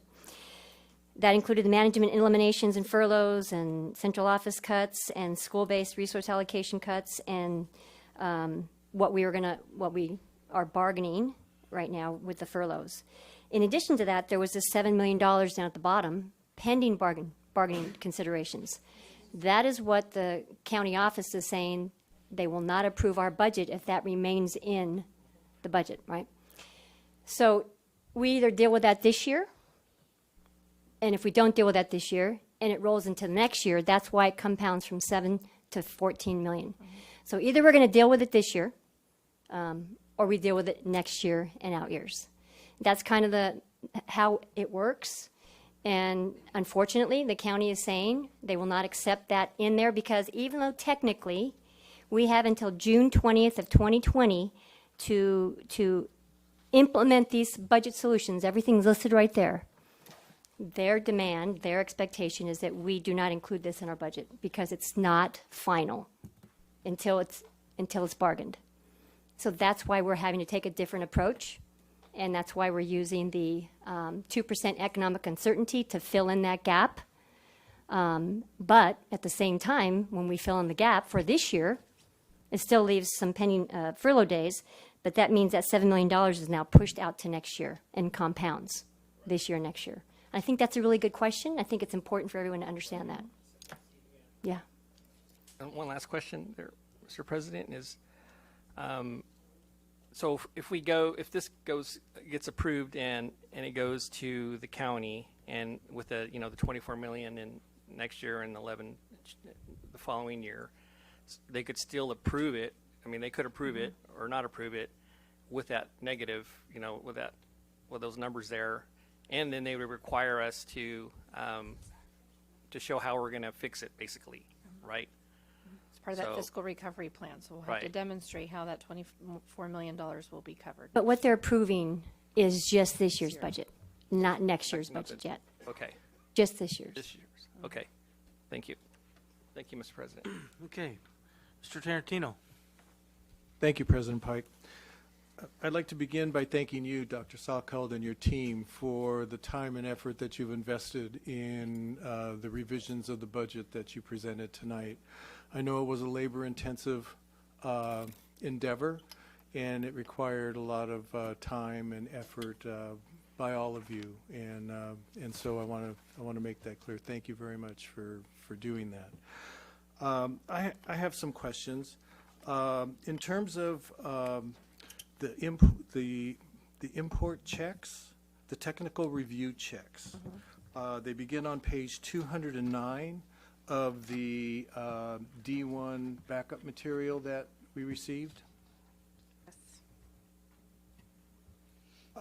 I'm noticing, I'll wait till it gets up on the screen.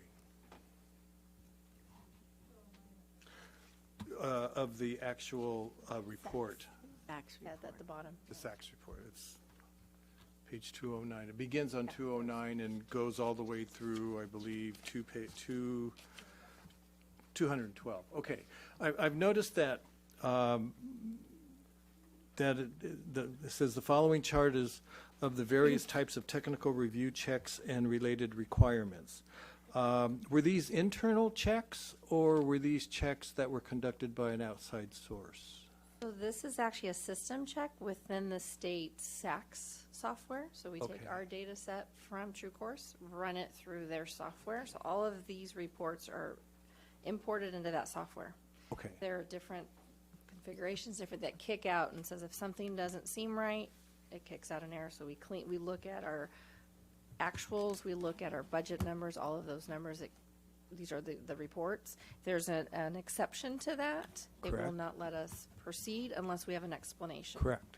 And I've noticed that with the exception, no pun intended, but with the exception that's on the pages, that there are very few exceptions. So very few things were kicked out. Most of the things were passed. For our final, I mean, obviously, the team works very diligently, but for our final.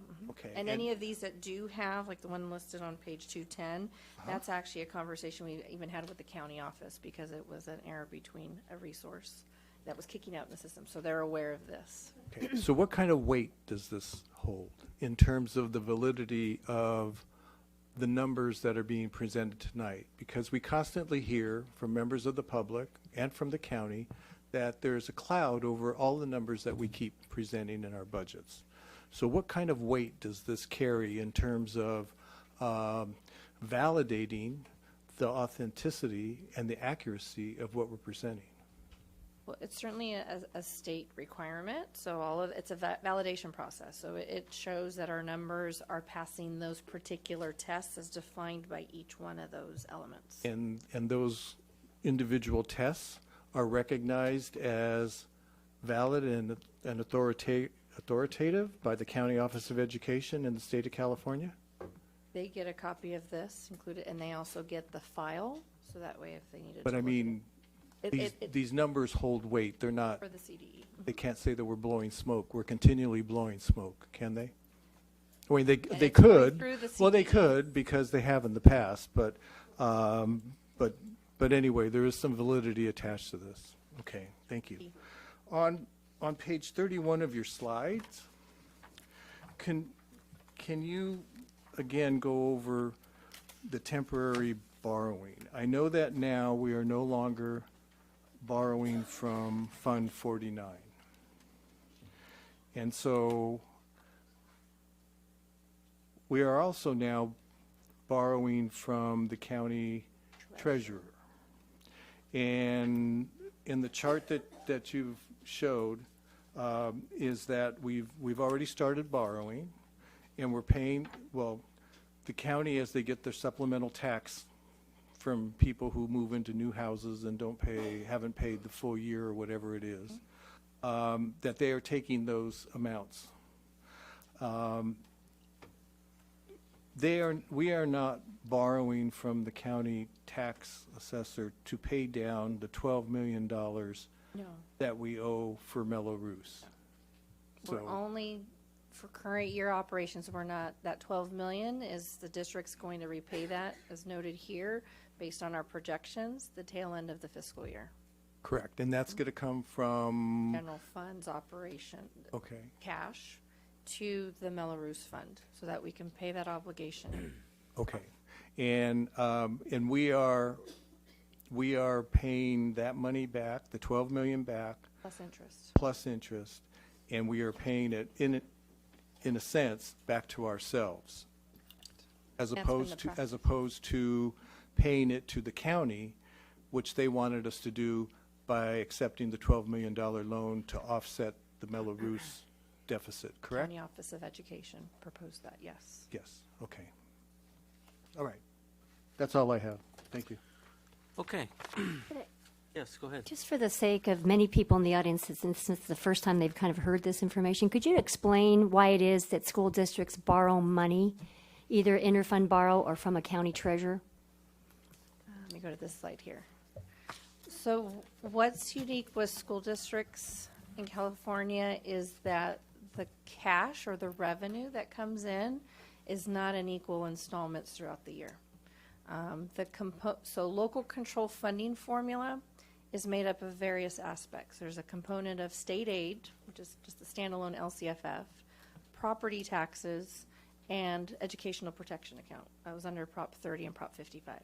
Those three funding sources are the key elements to LCFF. But the district doesn't get that all in an equal installments over 12 months.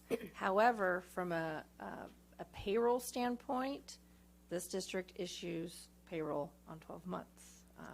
Unlike other districts actually have a different schedule, but we pay 12 months. And then our vendors, that can change month to month depending on what our invoices the district's received, but we're always having that obligation as well too. But as you can see on this particular slide, property taxes as an example, aside from the supplementals, which are usually a little over $1 million or so, but the biggest tranche of monies or that infusion of cash for the district for property taxes is in December, when folks pay their property taxes.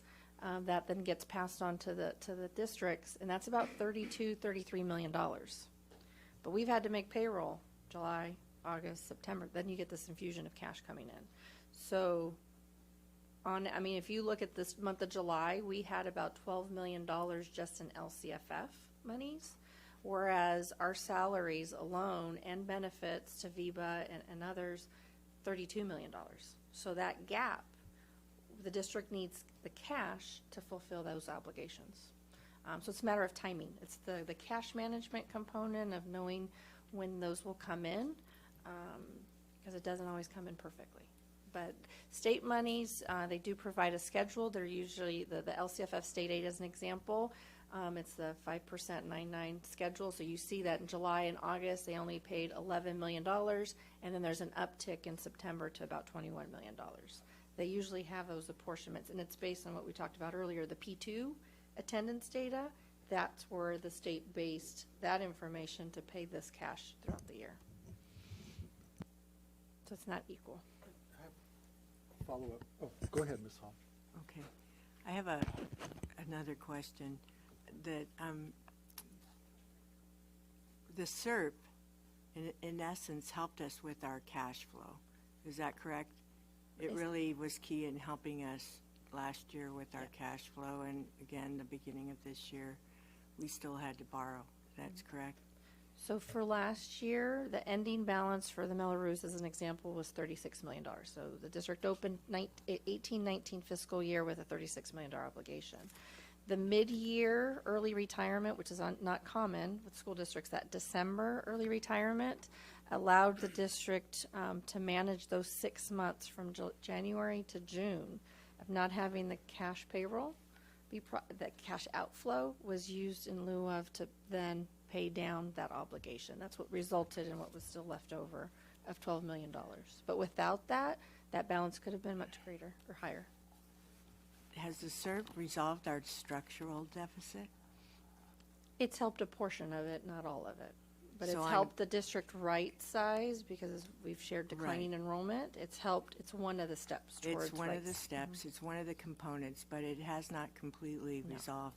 So it would be a mistake to think that the SERP really got us out of the hole completely, correct? And it's entirely And moving correct. forward, there has to be solutions, correct? That's all I have. Mr. Tarantino, you had something to add? I just had a follow-up from the question that Dr. Janney asked. We've been told that districts throughout the state interfund borrow. Does the state of California do that as well? I mean, do they get money from different, like say from the feds that they have obligations towards?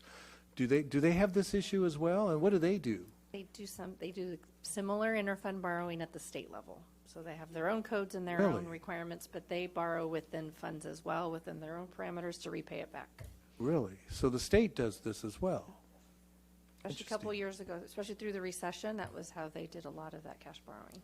Okay, so what we're doing is not unusual in the least. And there's ed code specific to this for districts. Thank you for that clarification. Okay. I'll now have a vote.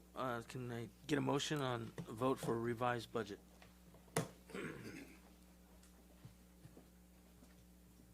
So moved. I'll second. Collier? Yes. Hall? I have serious reservations about this budget. I don't have a doubt that Dr. Salkeld has really worked hard to bring us even as close as we are to resolving a structural deficit. However, first, the budget process is flawed. This administration must not only be more transparent with the board, but with the community at large.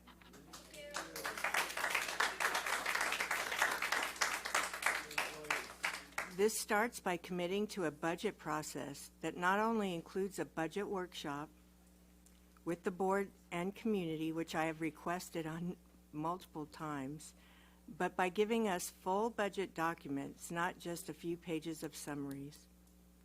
A real budget, as done in most government entities, is hundreds of pages of details, and every penny spent is in this district. This must include staffing and operating budgets by site and department. We must move towards this to help create more transparency and trust after years of misdeeds by many in the district. Without this being presented in this way, I cannot, in good conscience, know I am performing my fiduciary responsibility. I've requested much of this information to know if we have equity for those students and schools that need the most support. The little information that we have been given provided by this administration shows that the resources intended for struggling schools have been largely allocated to schools with high performance and the lowest number of economically challenged students. This is not equity, and I will vehemently fight any budget that does not provide this. Lastly, and maybe the most concerning, there is no plan or even a discussion of a plan to deal with the ongoing structural deficit.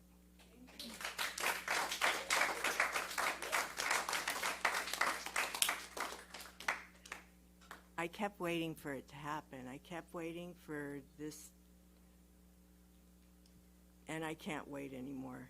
So I will be voting no on this budget and any future budget without this information. Solis? Yes. Segura? So I just would like to say a couple things. I'm glad that we, we're owning up to, I know the county didn't want us to take in account that $7 million that we're, trying to negotiate. I really think we need to own up to everything that we're, where we're short, and we need to figure out how we're going to fix it. I'm hoping that we will have some budget processes or workshops here. I've learned a lot about this budget more than I have in the past. I've approved other budgets, but I've really dove deep into this and understand it a lot better.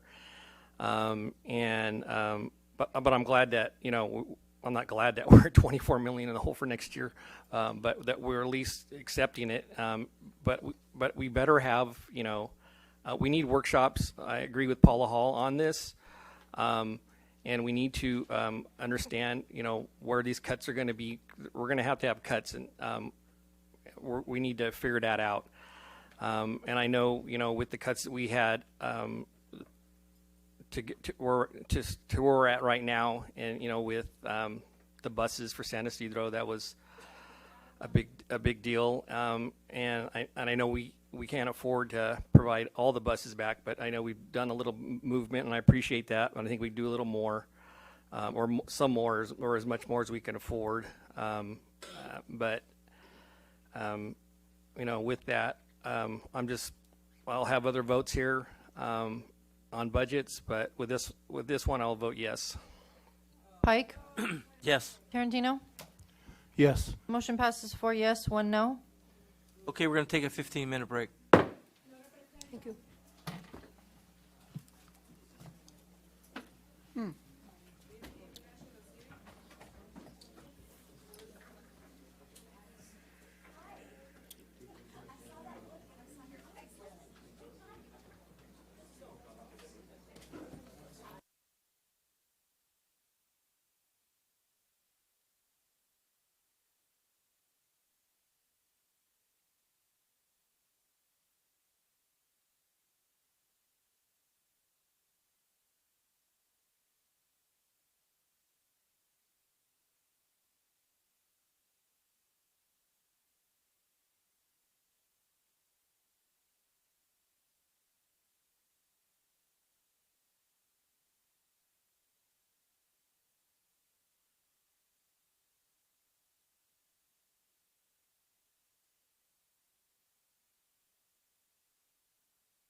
just talking smack that I don't live in National City. Did you hear them? It's because I approved the budget. Because I approved it, and supposedly the National City approved it with the worst of it. It's like, no, man. A lot of that's changing.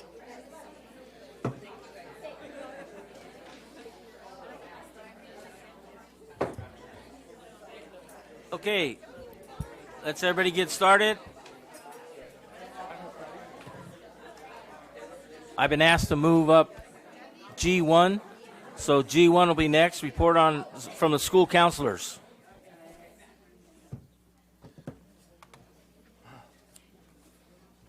Good evening, members of the board and Dr. Jani. My name is Maria Esther Lizárraga. In my role as Executive Director of Curriculum and Instruction, I have the pleasure of working with our school counselors. For the past 2 years, I've been fortunate to work with such caring and passionate people. I have seen firsthand their dedication to students, and I have seen their commitment to supporting students with their academic, college, and career, and social and emotional learning. Our counselors are here tonight to share with you some of their work. And I would like to welcome Dr. Liliana Silva, one of our COSAs. Thank you, Maricier. Good evening, President Pike, Board of Trustees, and Dr. Jani. Thank you so much for having us. So, without further ado, we are going to present to you some of the ways that we impact our students and help their learning and growth. Before we get into that, and I'm going to have some of my colleagues come up and share as well, I want to go over the framework by which we implement our counseling, our school counseling services. So we implement the American School Counseling National Framework as a way of designing, implementing, and evaluating a comprehensive school counseling program to ensure every student receives the benefit of school counseling program via core curriculum, lessons in the classroom, using data to target intervention services for students who are in need of more, promoting rigor while caring for our students' social and emotional well-being, and ensuring equitable access to educational opportunities while using data to identify and address systemic barriers to our students' growth. And I think the beautiful thing about our profession is that we get to address the student comprehensively with their academic, social, emotional, and career needs.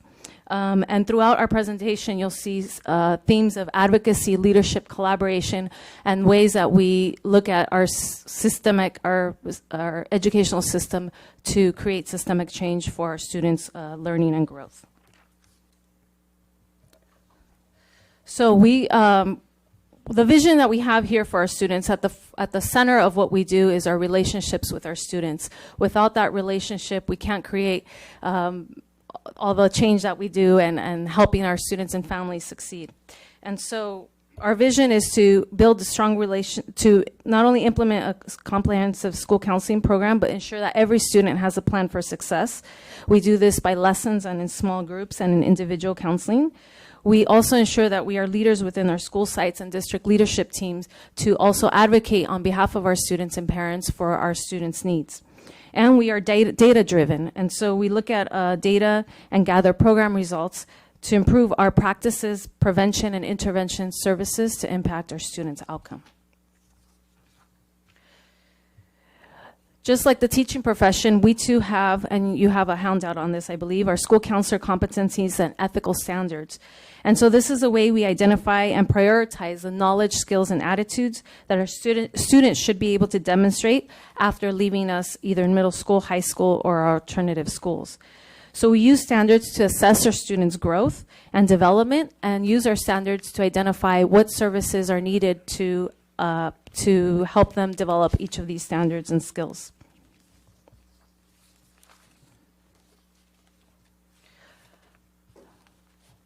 So 80% of our time as school counselors is spent in delivering services to our students. This is our bread and butter.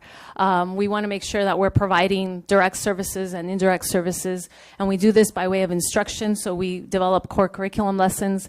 We also work with students in small groups and individually. We look at their appraisal and achievement, and so we make recommendations. We help students make decisions about their future goals and help them also create interventions to make sure that they're succeeding at their highest capacity. We also provide individual counseling or small group counseling to help students overcome issues that are impeding their achievement. And that's not to be confused with therapy, which is when we provide indirect services by way of referring to community resources for mental health counseling, but also to refer students and connect them to school, connect them to tutoring, connect them to the different activities, and making sure that they're connected to school, which is so essential in order for them to achieve. We also provide consultation and collaboration services by collaborating with teachers, staff, administrators, community-based agencies to help our students' growth. And so that's the way by which we deliver our comprehensive school counseling programs. And now we're going to highlight a little bit about our programs as a whole. And we're going to start by looking at our Counselor Standards Committee. So our Counselor Standards Committee is comprised of a representative from each school site. And this is unique to our district and to our state in that this is something that we've put together to look at data to determine what our students' needs, to use that data to determine what our services are going to be. And we created making sure that our students are receiving equitable services across our schools so that if they attend X, Y, and Z middle school, that they're receiving the same counseling services at another middle school or high school and vice versa. And we base our activities aligned to our LCAP goals. And so under goal number 1, teaching, we make sure throughout 7th through 12th grade, we've created comprehensive lessons where we go into the classroom. This is not everything that we do. Some sites do deliver a little bit more, but this is the minimum across all of our sites. So you can see at 7th grade, we start with our 6-year plan, educational essentials. 9th grade, we also review that 6-year plan. We go over post-PSAT, their scores and connecting them to the Khan Academy, and then also push for FAFSA and completing the FAFSA and the CARA application. For goal 2, we make sure that we've seen an increase in students who are presenting with social emotional issues that are impeding their learning. And so we've incorporated SEL and social emotional, how to deal with stress and that kind of thing into all of our core curriculum lessons because we're seeing that as a need for our students. And we are also in the process of developing standalone curriculum to address our students' social emotional needs beyond just what we do on a one-to-one basis. For parent engagement, about 2.5 years ago, we put out a parent survey to determine what are the issues and topics that that they are wanting to learn about, and also to kind of getting feedback on what do you feel about the counseling services provided to you. And so all of that feedback was given to each school site, and each school counseling team had critical conversations on how they can better serve our parents and making sure that we're being responsive. We just had a dialogue about that at the beginning of this year, incorporating SEL strategies and working with our students and parents. And so that's at the center of what we do. And then with LCAP Goal 4, we make sure that we articulate across the different levels, for example, and also make sure that we're implementing some of the initiatives, trauma-informed care, restorative practices into our practice as well. So the district's focus has been on MTSS. And for us, school counselors, we have a multi-tiered, multi-domain system of support because we do have to address our students' 3 areas. And so I'm going to show in the next slide. This is kind of a snapshot of how we break down our services across the 3 tiers and across our 3 domains. Tier 1 is focusing on what every single student in our districts receives by way of attending one of our schools. Tier 2 is about 20% of our students, so that's targeted interventions. So for example, that's RFIP monitoring, looking at meeting with our students with DNFs and helping provide interventions to help them succeed and overcome barriers, having parent conferences and bringing in the teachers into those conversations, and also group counseling. And then at Tier 3, which is 5 to 10% of our students, that's our students who are in crisis, who need more than just a Tier 1 SST, and so those are our students who are needing the highest level of interventions.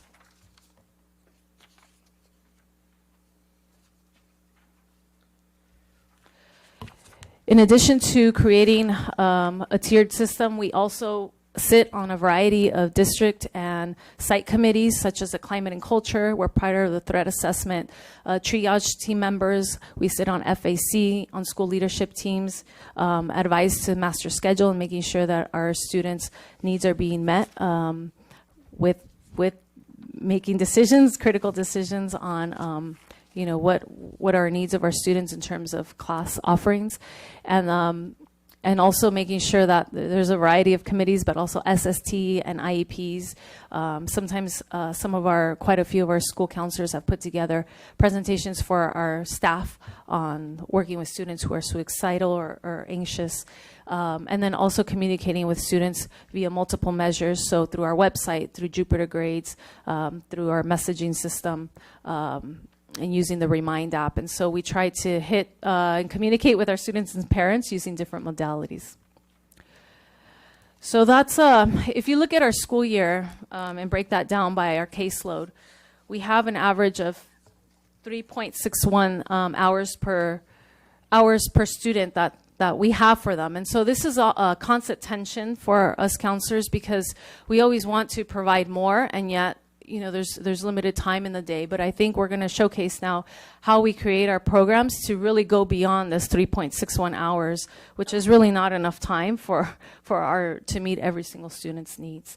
And our role has gotten a lot more integral. Sorry, it's almost past my bedtime. So we need to continuously look at ways of working smarter to be able to reach all of our students and address their needs. And so our middle school best practices, we're going to highlight by each comprehensive level what are some of the things we do. And this is broken up by our middle schools have, a few years ago, we started the conversation about post-secondary planning and how that really starts at the middle school level. And so our middle school counselors have really gotten behind this and could do various activities to make sure that our students are aware of their A through Gs, of a four-year university, but then also making sure that they're enrolling and have awareness of CTE offerings, making sure that they're taking rigorous courses at the middle school. They also engage in a variety of professional development activities to make sure that they are well-versed so that they can communicate that information to our students and parents. And they're really, really good at using data and technology in their interactions with students. So they're a little bit more savvy than some of our high school, but they also have gotten really good with Excel, because Infinite Campus has limitations with that at some point. So they're really good at using Excel to target which students are in need of more interventions. And I'm going to have my colleague share more. Oh, sorry. We're also going to hand out for you just an overview by month for high school and middle school, just so you get a better idea of what our calendar year looks like.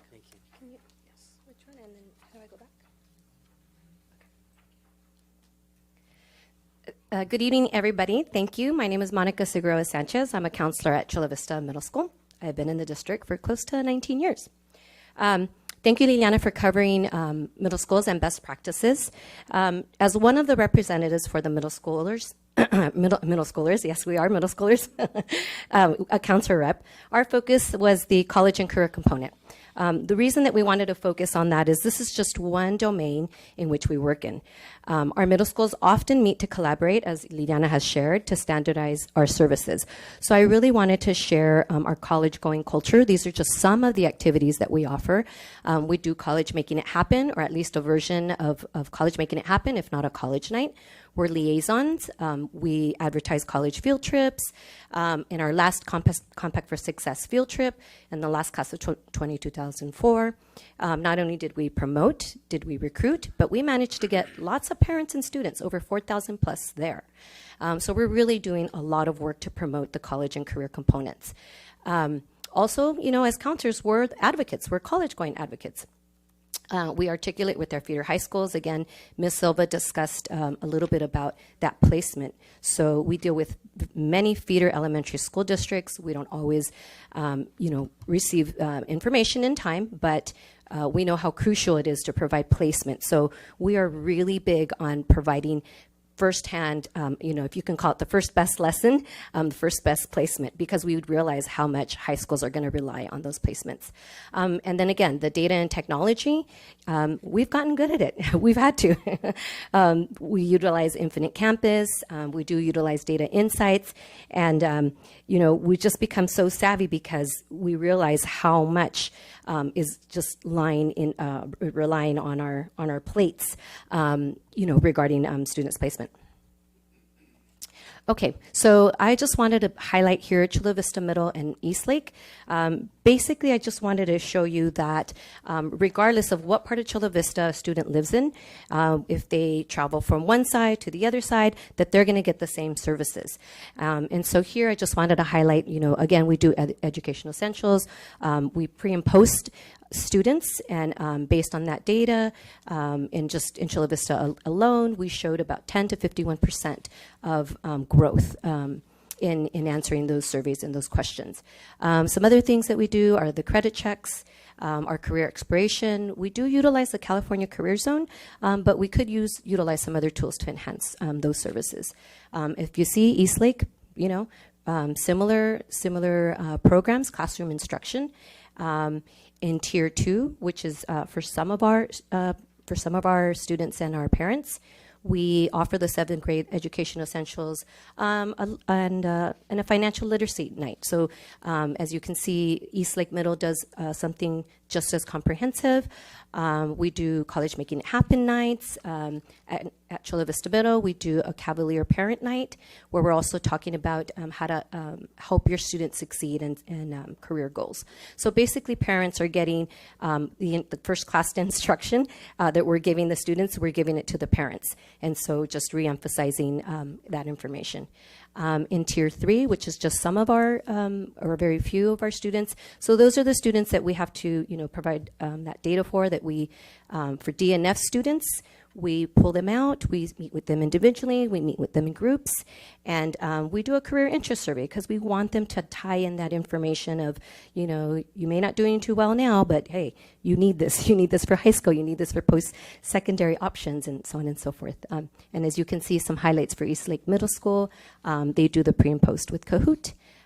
They were able to accelerate in summer school 70 students. So that's really huge. And as you can see, their college prep courses that they're enrolling students is increasing every year. And then I wanted to just show another, couple other schools, Montgomery Middle, Rancho Del Rey. Again, everything's standardized for the most part, very similar. As far as classroom instruction, I wanted to point out that Montgomery Middle, up until last year, has done a college fair where they've had over 500 plus attendees. And again, Rancho Del Rey, again, 6-year plan, E through G requirements, all this information is being shared. In Tier 2, some highlights are coffee with the principal. We have college night attendees. Again, numbers are increasing. So we're working hard. We're working, to get our parents to come and to, start thinking about that college and career component. And then in our last year, there's some, Montgomery Middle offers support groups. They even do the individual academic career counseling. And I just wanted to highlight Rancho Del Rey. They spend most of their time in speaking to parents or students in academics, 6 to 8%, college and career, 23%, and social emotional, it seems a little low at 9%, but if middle school students, their needs are big, and the number may seem small, but they are really in need of a lot of individualized attention. The last thing I wanted to leave you with is we have 11 middle schools. Our campuses run between 650 and 1,400. And servicing, I didn't do the math on that. I didn't run the data on that. But we have 34 counselors servicing all those schools, all those students. So I just wanted to leave you with that. And now my colleagues will proceed. For our high school best practices, we broke that up into academic, college career, social emotional. And so you can kind of see some of the highlights of the best practices that happen across all of our comprehensive high schools. And you have the yearly calendar to go with that. So we're going to highlight 3 of our high schools and the remainder of our domains. Good evening. I'm Mike Briney. I'm one of the counselors at Sweetwater High School. And what we wanted to focus on, kind of explain tonight, is using the tier domain, specifically in the academic portion. And so something that we've implemented at Sweetwater High School is our Rising Stars program.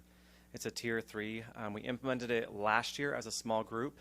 What we were trying to focus on is a lot of our socially promoted students and the DNF rate. And so we kind of started with that as a small group. With timing and having teachers release them to come see us, it was a little bit difficult. And so this year we've adjusted that, and we've now gone into the literacy workshop classes and are now focusing on the literacy workshop was kind of geared, the students that are in those lit workshop classes are geared from the socially promoted and also the high DNF rate. And so every week we go in and we've created a curriculum to kind of help them figure out some ways to succeed through organization, through self-representation, through other ways that they can,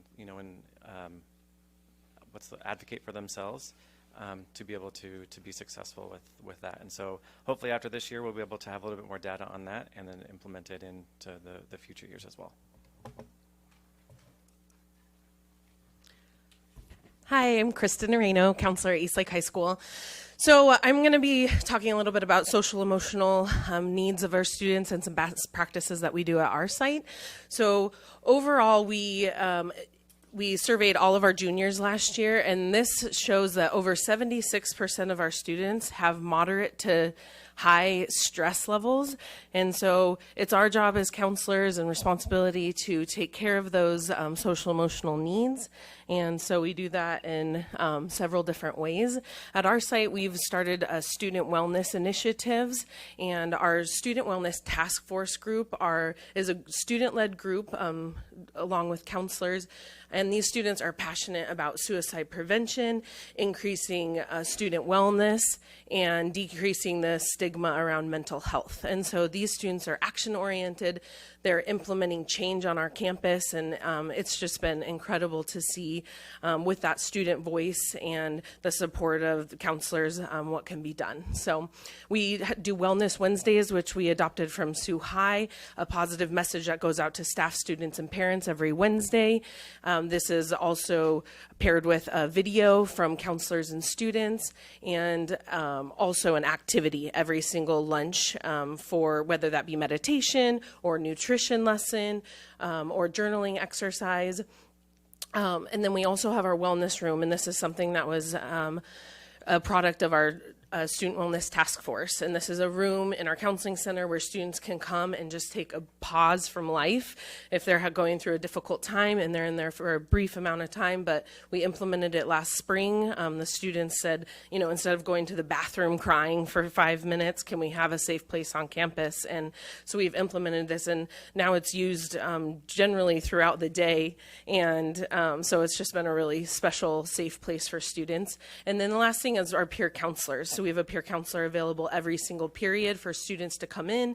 If they would rather meet with a peer, they're peer mediators who are highly trained.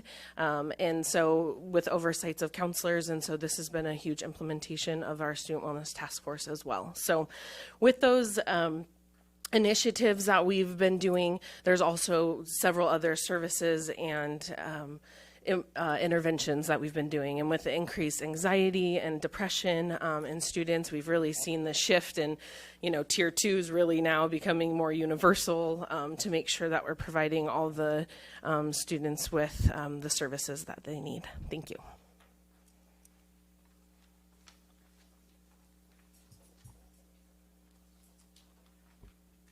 Good evening, everybody. Thank you so much for this opportunity. I am Grace Faust. I'm one of the counselors at Olympian High School. Just talk briefly about our parent engagement practices. I want to first start out by saying that I'm grateful for being at a site where the counselor's work is well supported tremendously by our different levels, leadership, our administrators, our hardworking teachers, our custodians that help us for every parent evening setting up and taking things down. we do not work in isolation, and we recognize that if we are going to engage our parents successfully, it has to happen in the culture of the school, and we have received that consistently. As you can see, our Tier 1 interventions really mimic most of what's happening in other high schools. We are offering a number of opportunities for parents to be involved. We give credit to our school for giving us a roadmap of what the school needs, because we've established at every grade level school-wide benchmark experiences that we want all of our students to go through.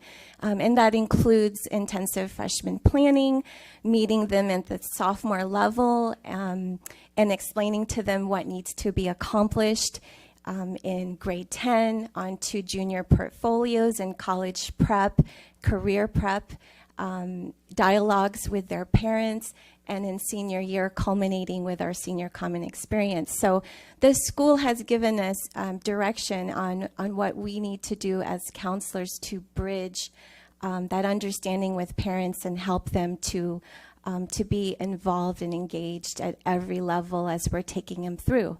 So with that, we're also recognizing from the feedback from the colleges and the workforce that our work does not end with high school, preparing them to graduate through high school.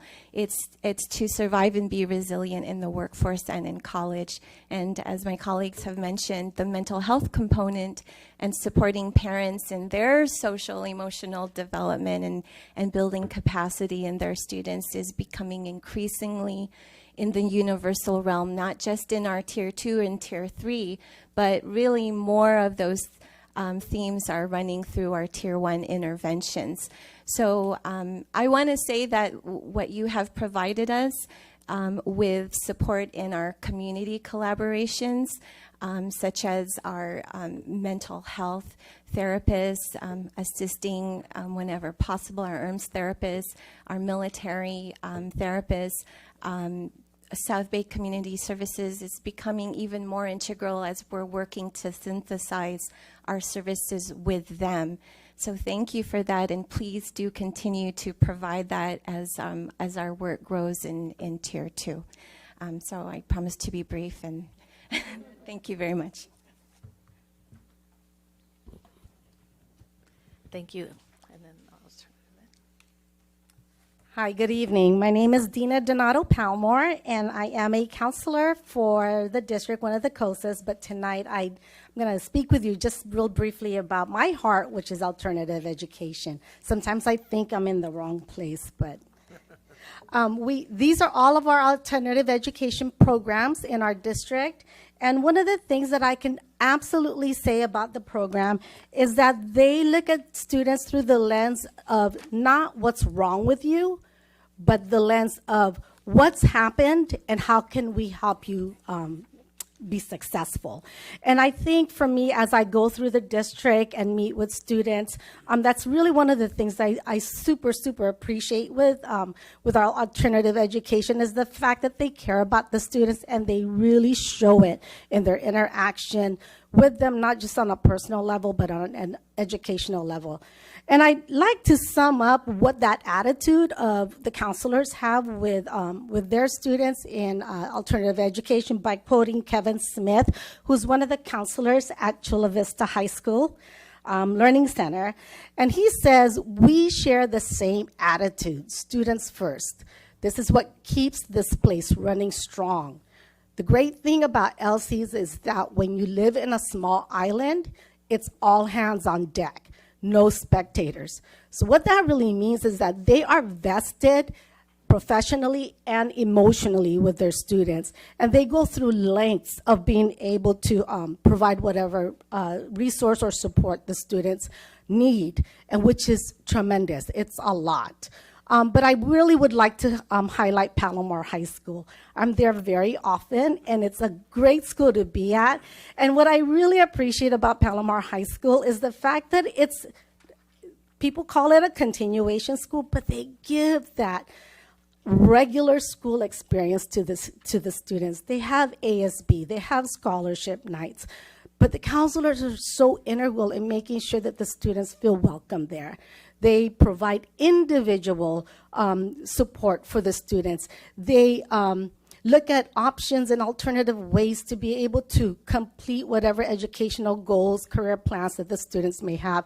They do a Burger King kind of program for them where they meet the students where the students are, not where they want them to be because the program expects them to be that way.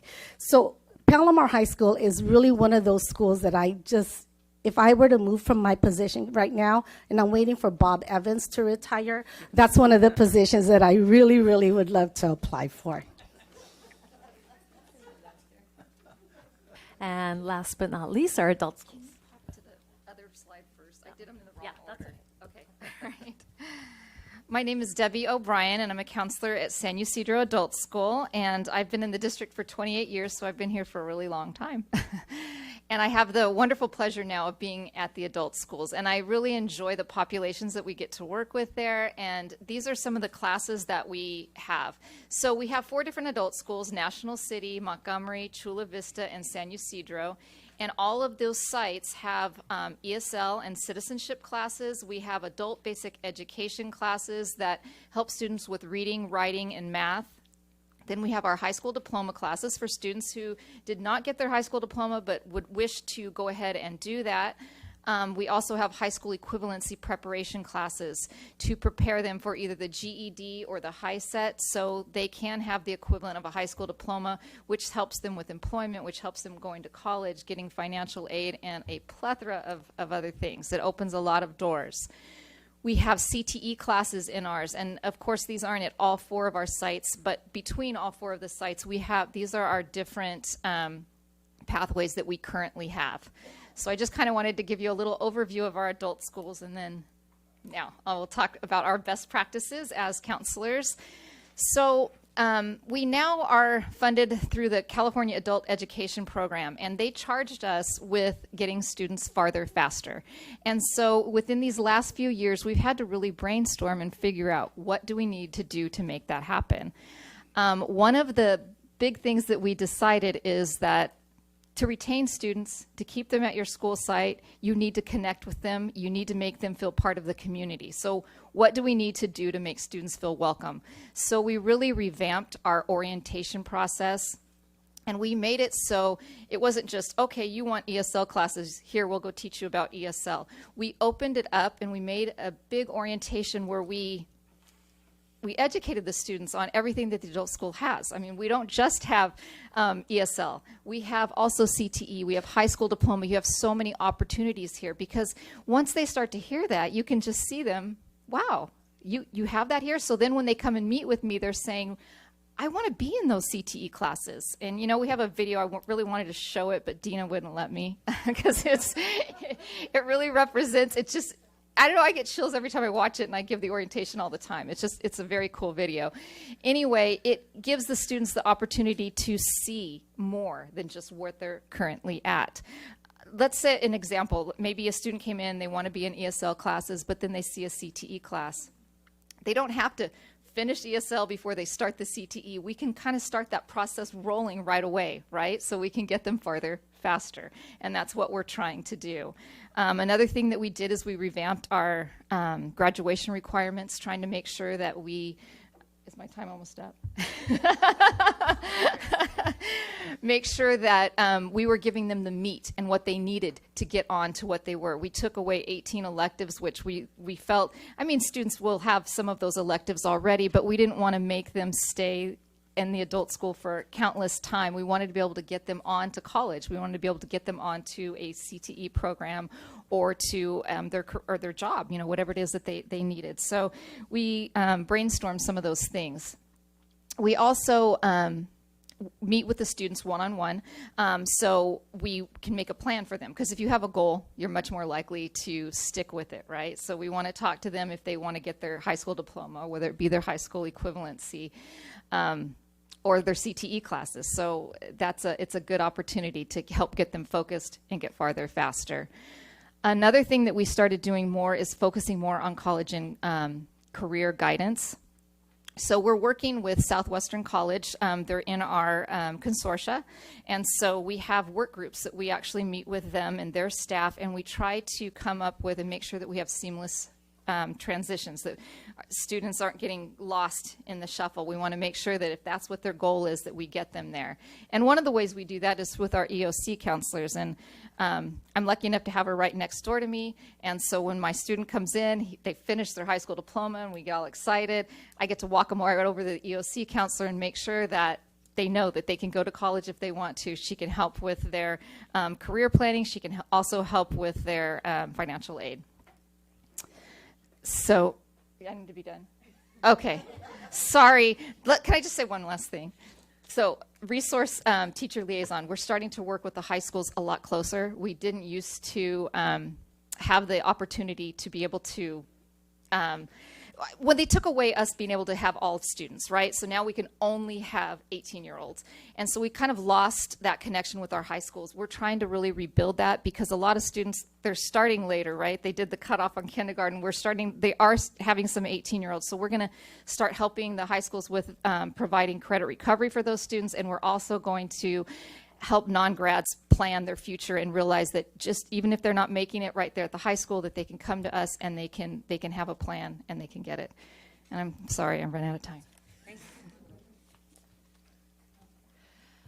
So I want to focus here. I know we're running out of time, but how this impacts student learning. So every counseling center has sign-in sheets, and you can kind of see the totals for over the years of how we have serviced students in our different domains and the number of parents served.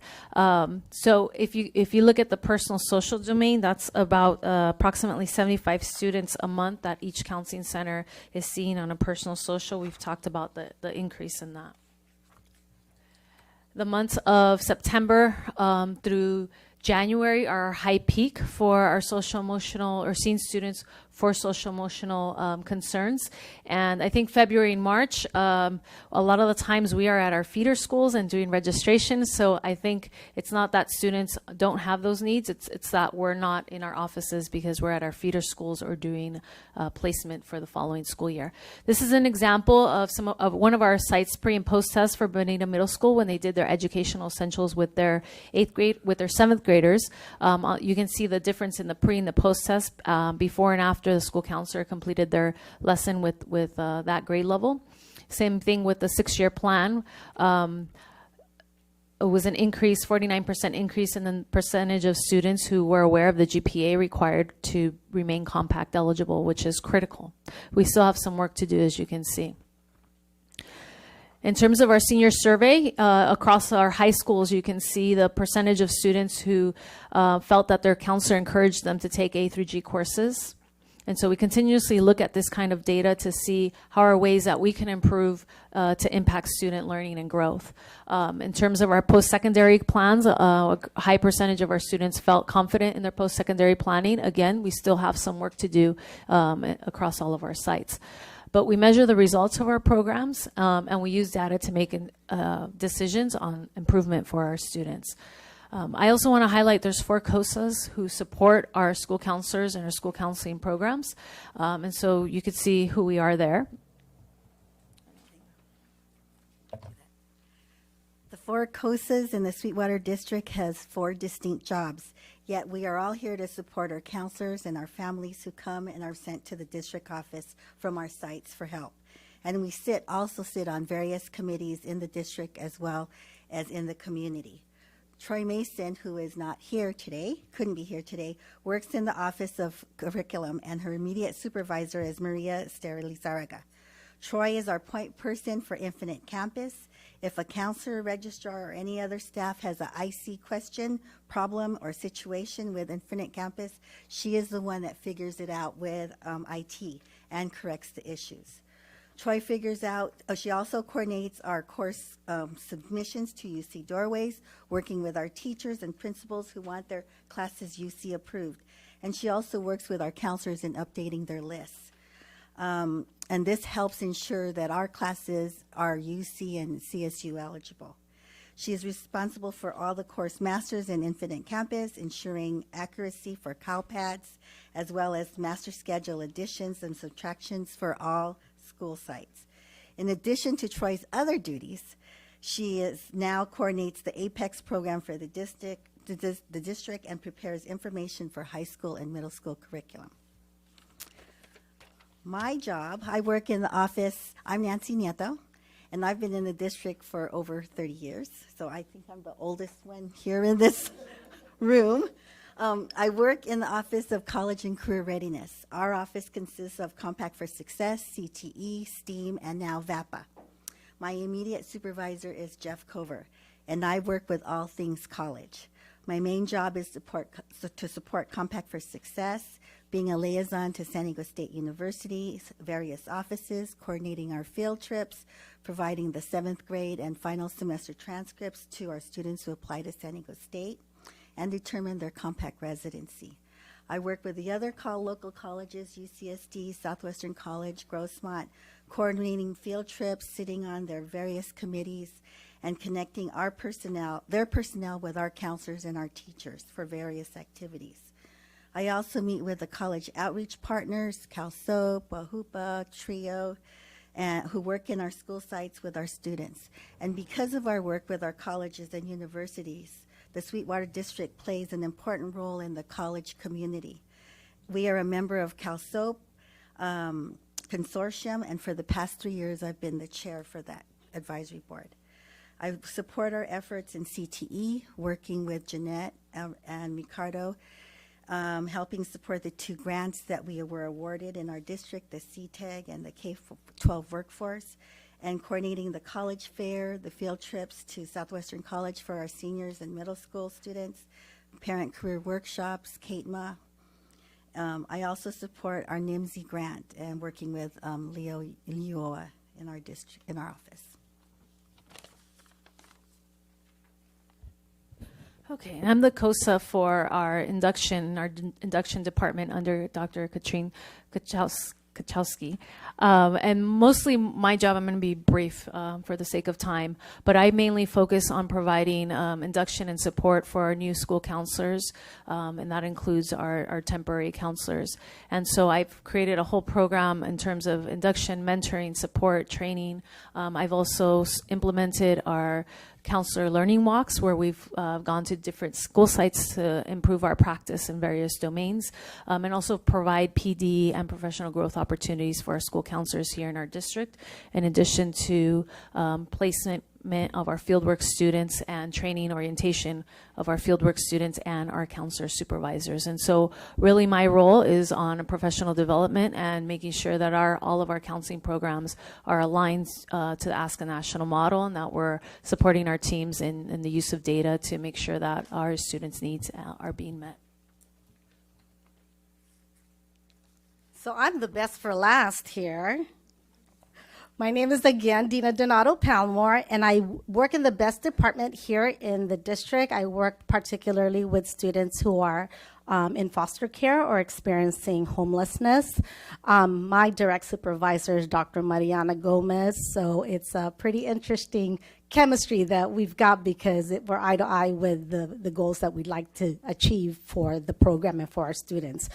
My work with the students, and it's direct services for students, direct services to support the site staffs, and also collaboration with the community. But threaded through all of that, my goal is to create hope through awareness, because there's not enough awareness that we have about our students. They're in the shadows. They don't want to come out because a lot of, more often than not, they feel shame, or they feel that they're not going to be around long enough at the schools to be vested in their education.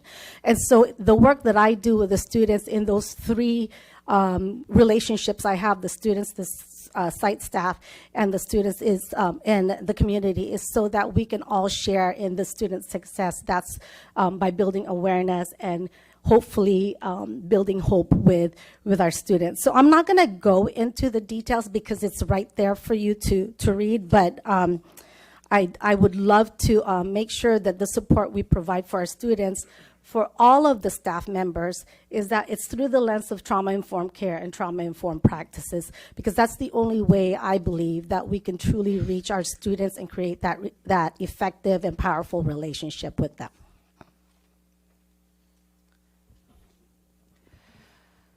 So in addition, we collaborate with a lot of different departments, as school counseling is very comprehensive, and a lot of our work intersects with all of these departments that you see there. And when we talk about LCAP Goal 4, really the focus of the COSAs is to really create those transparent and coherent systems to help our school counselors better serve our students.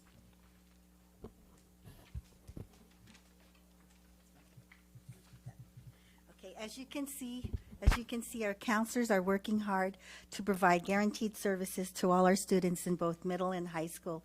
And compared to other counseling units in the county, we are considered trendsetters in the school counseling profession. But in the area of career exploration and counseling, I feel we're still in our infancy stages. Our standards committee has provided slides for career presentations, classroom presentations, to cover some of the career exploration information. Our counseling teams have used various free exploration tools that give immediate feedback to students but have no way to hold the information so they can build on it from year to year.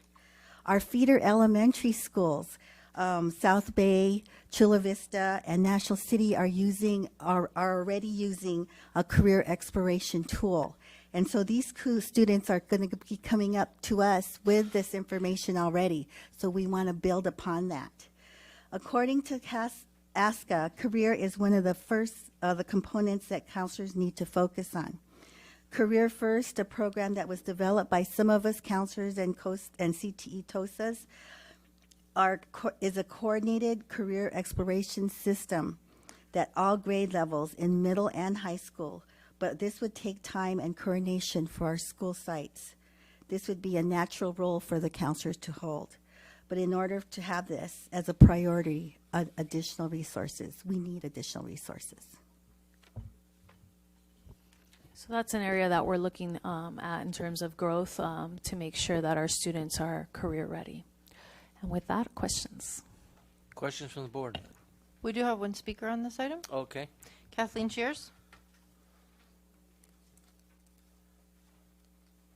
I'd like to begin by thanking all counselors, all of you. Back when I was a senior in high school, my father went to Vietnam. He was a corpsman, which is a male nurse. I was the oldest of 4, and my mother was under a great deal of stress because back then, most of you don't know this, but Ms. Tarantino, you do. Vietnam was on TV every single night. You know, you saw the young men getting blown up. You saw it was terrible. And so this was my dinner watching. And I would go to school, and some days I was a basket case. But it was the counselors that helped me get through that year. So I'd like to thank all of them. That was a long time ago. This was a very informative and excellent report. And trust me, I've sat through some real yawners in the past 11 years. I don't know how you all do everything that you do. I was looking at this sheet that showed that you're only able to spend 3.61 hours per student. And I was thinking how many more hours our students need. I was then looking at the Eastlake High School social emotional best practice, and I was looking at the stress level. And while I was probably, there were a lot of kids that were stressed back then over things like this, but that was kind of isolated. Today, kids are stressed with so much more than we were. So I thank you for doing all that. Then I was looking at the slide for student and parent contact, and I'm like, these numbers are astounding. And when I looked at it, what came to mind was the Energizer Bunny, the one you see on TV. But the difference between them and you all is that's a cartoon character. You all are human beings, and you're trying to serve very many. I was contacted and told that due to the retirement, there were 11 counselors short. 5 of those positions are being held, but now we still have 6 that are short in the district. So I'm concerned about that. Mr. Segura, respectfully, I would like you to possibly look into the middle school outreach to see exactly what is being done with regards to the trades, because I'm thinking a lot of our kids are falling, no disrespect to the counselors, of course, but the ones that would have interest in the trades, maybe they're not being pursued. And I think that you would be the perfect person to drive that message home. Thank you. No further speakers. Comments from the board? Mr. Segura. So I have 2 students in the district, and that's all I have to say, I guess. It's getting pretty tough around here. But I have 2 students in the district currently, and I know my son, who's at Hilltop, and my daughter at Castle. I know my son utilizes the counselors. I think he's using more than the hours that he's allotted. But that's good, because he's and I talk about his day, and he tells me he went and saw the counselor, and it really helps him, and I don't think he'd still be in school, quite honestly, if it wasn't for having somebody to speak to. And I'm sure somebody here knows Nico, but he's a really good kid, and he loves to talk and communicate, and I really appreciate that, and I understand the value of like many of the professionals and educators here at our district bring to the students. And I just wanted to say thank you for this presentation. I'd say this was the best 54-page presentation I know, we had I'm this sorry. year. I could give another one on just data if you want. You did it fast, and it was really good. So, but thank you for this report, and thank you for all you do for our students. Thank you. Thank you. Ms. Hall. I echo that comments from not only Mrs. Cheers, but Mr. Segura, because it is important work, and I know that I've relied as a parent on me walking into a counselor's office and say, I'm not leaving until I meet with these teachers. I've done that with more than one of my kids, and they were there to help me and really made a difference and did have that connection. I also want to say thank you for the work you're doing with the social and emotional supports and how important that is. I think that's big on my list. That's number 1, I think, on everything that you can do. So I want to give you credit and thanks for that. And I do like this. I actually have the old one that was here a couple of years back when we got. So I try, and I'm getting to where I can't keep all this stuff because it's just too much, but this is so good, and I really appreciate all the work, and at every level that you are presenting it. Not only for our middle schoolers where they're starting out and probably overwhelmed on those first, few months of middle school. And middle school, we know, is where it all starts, right? Mm-hmm. That's really where the road divides, and kids can either be successful or really pitted against everything. So I think that's a key role for all of the people working in that level. The high schools, of course, I know there's a lot of demands. You have a lot of parents that are probably making demands of your time more than the kids are, right? They're probably seeking you out more than some of these students. Those are the students you really have to watch for. They're the ones that don't come and ask you questions and that you never see. I just really want you to understand, and I know you do, how important it is that those are the ones you really have to reach out to. And I really thank you for every level, the adult schools, the homeless and foster youth. Thank you all very much. Thank you. Mr. Solis. Thank you. Thank you, President Pike. I also want to say thank you for all that you do. And I was shocked and surprised with the 3.61 hours that you guys get with the students. And the amount of work that you guys get done with that small amount of time is very impressive. So thank you for doing that. And also wanted to make sure that video, I wouldn't mind getting it in an email or something so I can look at that. I'd like to check that out. So thank you all for what you do. Thank you. Mr. Tarantino. Yeah, I would also like to thank you for this presentation, and I have to begin by saying I'm glad I retired when I did, because what you presented was in its infancy 10 years ago. And it's taken considerable effort and dedication and perseverance to pull it all together, because at that time there was two trains of thought that were going on, and there was some resistance in terms of following the national model. There was that attitude that all counselors did was talk on the phone and drink coffee. Some habits are hard to die, but anyway, I want to thank you for your persistence in the evolution in terms of the program that you've offered to kids, and also the fact that you back it up with data, and and I know that I don't want to say it's an imposition on your time, but it's an extra duty that in order to chart these things and to put out the surveys and to analyze them and to reanalyze them and to then discuss them in a forum is again another responsibility that you've accepted willingly, and again backs up what you do and how you do it, and we're in a data-driven world, and so that's very important. I have some questions based on the presentation. I just had a chance to kind of glance through not the entire green folder, but some of the stuff, and I noticed that every month you're dealing with new student enrollment. And I guess my question is, at what point do new students who enter into a comprehensive middle school or comprehensive high school, at what point are they allowed, and I don't want to, this sounds horrible, but at what point are they allowed to enter if, say, for instance, they're 9, 10 weeks behind?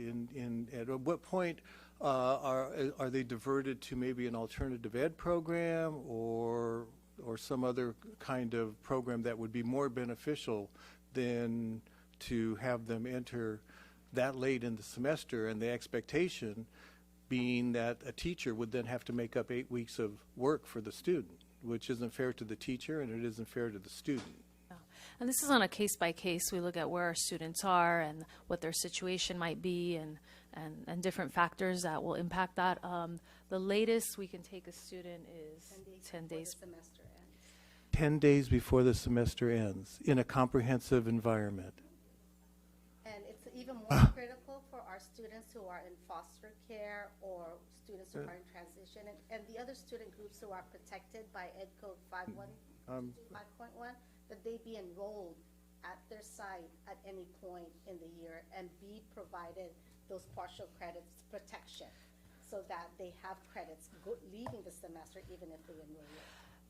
So are these students that are coming in 10 days before the end of the semester, are they coming in with transfer grades that can be applied to a class? Yeah, but this is really where we work in partnership with our students and our parents, because we really want to provide the best educational outcomes for our kids, and either it's supporting them to figure out, develop a plan to catch them up, or working with the teachers to kind of figure out, what can be done, if anything, if they're enrolling really late in the semester. And so those are the students that we have on our radar to make sure that they don't fall through the cracks and that there's a plan in place to help them get to where they need to be. And that's why summer school is so critical for those students, because they can at least make up a couple of credits while they're in there as we're working to help them catch up with the rest of the requirements for graduation and for college. Okay. Another question I have is, I noticed that you have, and just by glancing through this, you have a lot of activities that are outside of your 6 hours and 75 minutes a day, such as Saturday Cash for College, for example. There were some other ones too, but that's the one that I focused on. So are those activities outside of your school day, are they compensated in any way, or are they freebies that you're offering? Be honest. I expect It varies site to site. Honest. It varies site to site. If it's usually agreed upon between the counseling team and the administrator as to if that's going to be compensated, whether that be by pay or comp time, or if they're doing that out of the kindness of their heart. Okay, and so comp time, do you have a substitute that comes in to help you with the work that you're missing in comp time? No, if we take comp time, we have to make sure that we catch up when we come back. Okay. There was, Ms. O'Brien was talking about the adult school and the fact that there is now a renewed effort to have a liaison between the comprehensive high school and the adult school. When we talk about that liaison, is that also include the learning centers? Are the learning centers included in that liaisonship that forms a bridge from the comprehensive high school to the adult school? And my second question is, how well is that working? Because I know that, the farther faster and the graduation requirements from 42 to 24 in the adult school, if a student is 18, with only one requirement for residency. Are you getting many referrals? I guess that's my question. Are you getting many referrals from the comprehensive high schools and the learning centers for these students who are 18 and still maybe 13, 14, 15 credits behind? Yes, we are. I anticipate that we'll get more, though, because we're trying to get out there and let everybody know about us and make sure that they're utilizing us and understanding everything that's going on. But we have had students that come over and they'll say, if I'm going to graduate at the Learning Center, this is how many credits I have. If I come with you, how many am I going to have? So then I can do an evaluation on that student. I can tell them right away how many they have. A lot of times students think, wow, it's just going to be easy because it's 24, but that's not necessarily the case. I'm not inferring that. Because of the electives. I'm not inferring But no, I'm telling you, sometimes a student will come to me that they needed 14 at the high school, and then they come to me and it's 4. So it's making it so a diploma is attainable, when before we would have had to say high school equivalency only. Now we're getting options for our students. Okay, and can you talk about the adult school diploma? Is there any kind of restriction? Are they, Not for at all. example, We're WASC accredited, and it's exactly the same as the high school diploma. and they can join the military with that? They can join the military with that. In fact, when we were changing our graduation requirements, I worked with the Education Department and the Navy in particular, making sure that was the case. But no, we're good. Okay, thank you. That's all I have. Okay. Let's move on, and we will go. Thank you. Thank you for that presentation.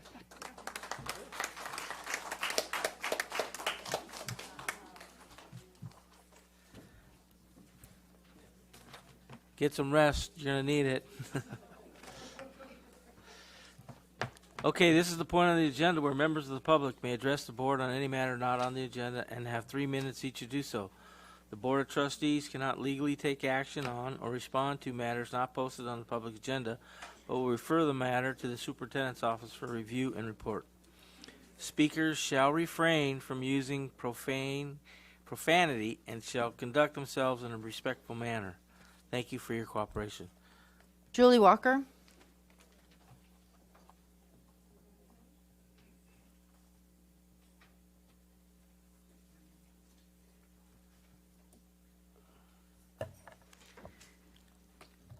Good evening. My name is Julie Walker. I'm president of the Sweetwater Education Association. President Pike, members of the board, Dr. Janney, I'm speaking tonight in order to express my disappointment in the board members Pike, Tarantino, and Solis with their decision to write a letter to the South Bay Union School District. My unit member, Marco Amaral, was speaking as a member of the public and an employee of this district. At no point did he identify him as a school board member from South Bay. He was speaking on a subject that has been very polarizing in this community, and as a community member, he should have the right to express himself without fear of retribution. This action has triggered some responses that I hoped would be gone by this time. This member used one inappropriate word, prefacing it in a way that was in context of a unit member that we recently lost. I'm flashing back to the years with Jesus Gandara, where he threatened a board member and reported them to their superintendent in National City. What happens next? If when I misspeak or use a word that you find offensive, will you be contacting my pastor and having him remove me from my position as church elder? I am speaking as a representative of this community, this district, and this union. I should have the courtesy that my actions are dealt with within this district. If you found Marco's words so offensive, turn off the mic, ask him to leave. That is appropriate. If you need to express your displeasure, have the conversation with him, not with an outside entity that has no relevance to this issue. The consequence of your action will be that he will be silenced, not only here, but throughout the South Bay community. Whenever this board meets, you tout the restorative nature of this district. You listen to presentations by Culture and Equity and give kudos to how students are being treated. When it comes to how you treat your own employees, the practice is not restorative, it's punitive. My member may be censured by a vindictive superintendent. Marco was elected to bring change to his board by a community who was tired of the status quo.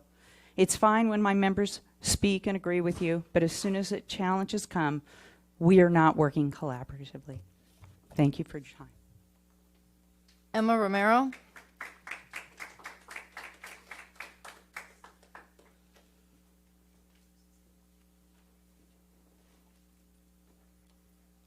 Buenas tardes.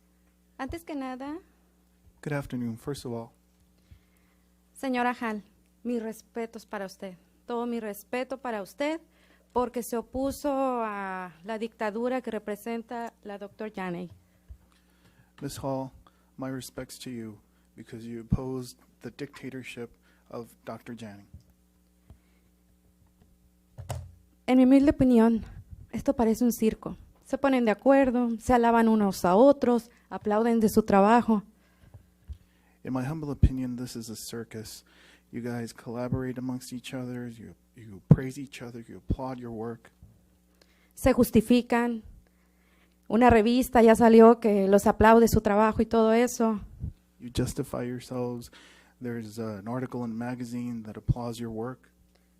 Pero esa no es la verdad. La verdad es que ustedes no ponen a los estudiantes primero. But that's not the reality. The reality is that you don't put students first. La verdad es que le quitan autobuses a estudiantes de bajos recursos. The reality is that you take buses away from low-income students.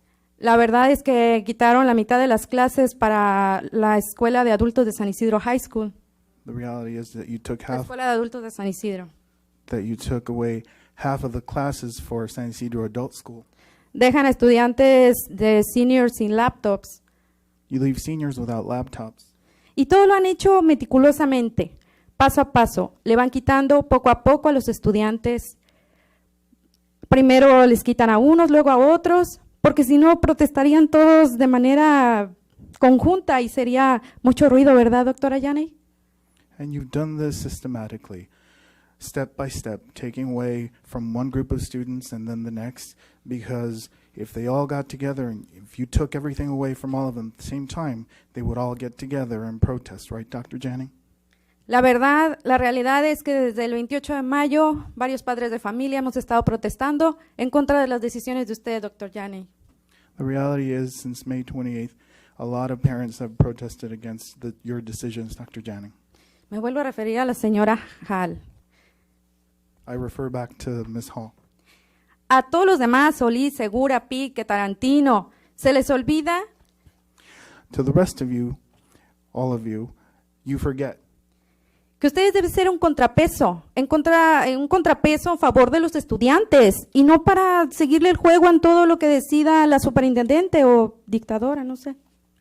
that you are a counterweight to weigh yourselves against what Dr. Janning says, and you are the people that should respond against the dictatorship.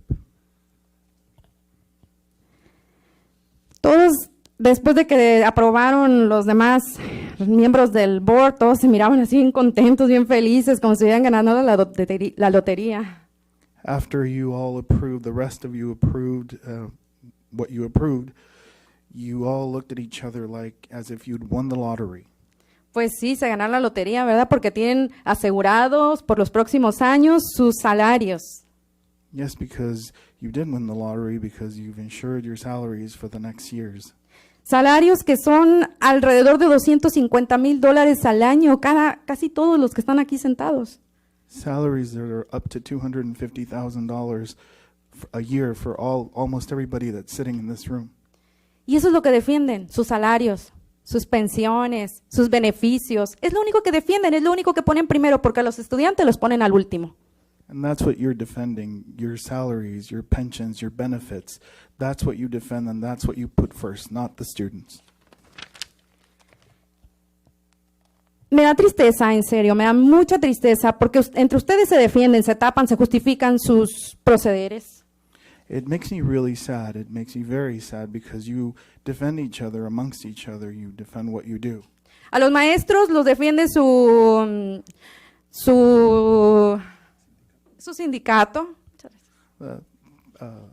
Teachers are defended by their union. Pero ¿quién defiende a los estudiantes? Yo me pregunto, ¿quién defiende a los estudiantes? But who defends the students? I ask myself, who defends the students? Ellos también deberían necesitar un sindicato, o no sé. Creo que ustedes están aquí, Solís, Segura, Pique, Tarantino, precisamente para defender los intereses de los estudiantes.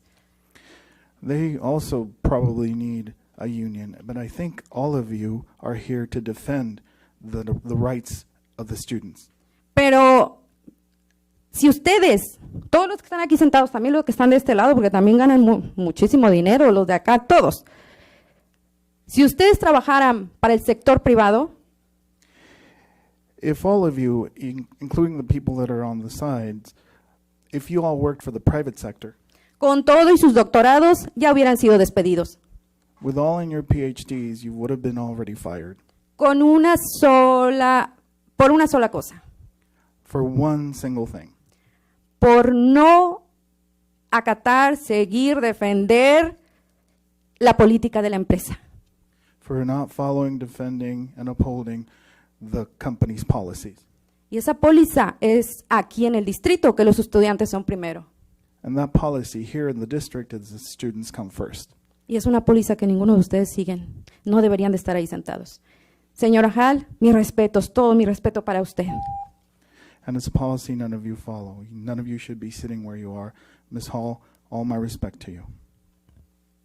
Nick Marinovich.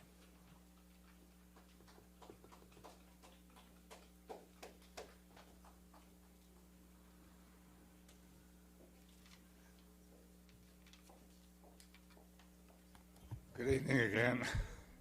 Everybody having fun tonight? Anyway, I wanted to speak about a couple of things. President Pike, members of the board, Superintendent Janney, that I wasn't able to cover in the budget comments that relates to it. And I thought that the material presented by Dr. Sockel and just the general quality of the information that you're getting, and quality and clarity, is much improved over the last year, and it's also good news that it appears that the cash borrowing from Belarus is now waning away, if not going to dissipate entirely. So now it's time to start spending that money for the people who gave that money into that fund. They kind of expect some of that money now will be spent on needed projects, and I'm hoping that goes forward. Dr. Aguirre, I think there's a question. I'm jumping around a little bit, but want to get through a couple of things. There was an AB 48 that was approved by the governor. That's a $15 billion bond measure. And unless I got the wrong text version, I think the election is actually in the primary in March. But there are little zingers in there that if you've got to read the fine print and all these things. One is it gives you brownie points if you got a PLA for these projects. I'm paraphrasing here, for state funding if that measure passes and they go forward. So that's an interesting development. Another sort of zinger in there, and unless you're really a wonky type person, is the measure increases the total amount of money that any district can borrow with their bond funds collectively. The way it stands now, you're only, I think, allowed to borrow up to depending on what type of district, a certain percentage of assessed value.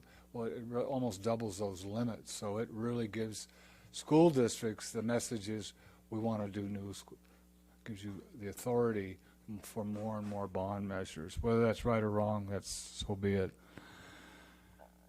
The final thing I wanted to remind you of, even though it is a late hour, is there was a couple of letters that this Bond Oversight Committee requested that you respond to regarding the PLA and the priority of projects. And I would hope, and our committee feels, it would be a good gesture to formally respond to those two letters that were in the last chair report. And they were essentially, why can't we look at the PLA that is within our purview? You tell us you think it's not. Tell us why. Bond Oversight Committee. And the second one was to comment on our feelings that if you're going to fund an athletic project in the near term, it ought to be the long-promised Bonita High School project rather than the aquatic center. So anyway, that was it for me. Thank you. And Nicholas Segura, you look a lot more relaxed. You look. It's better. Thank you. Gina Woodford.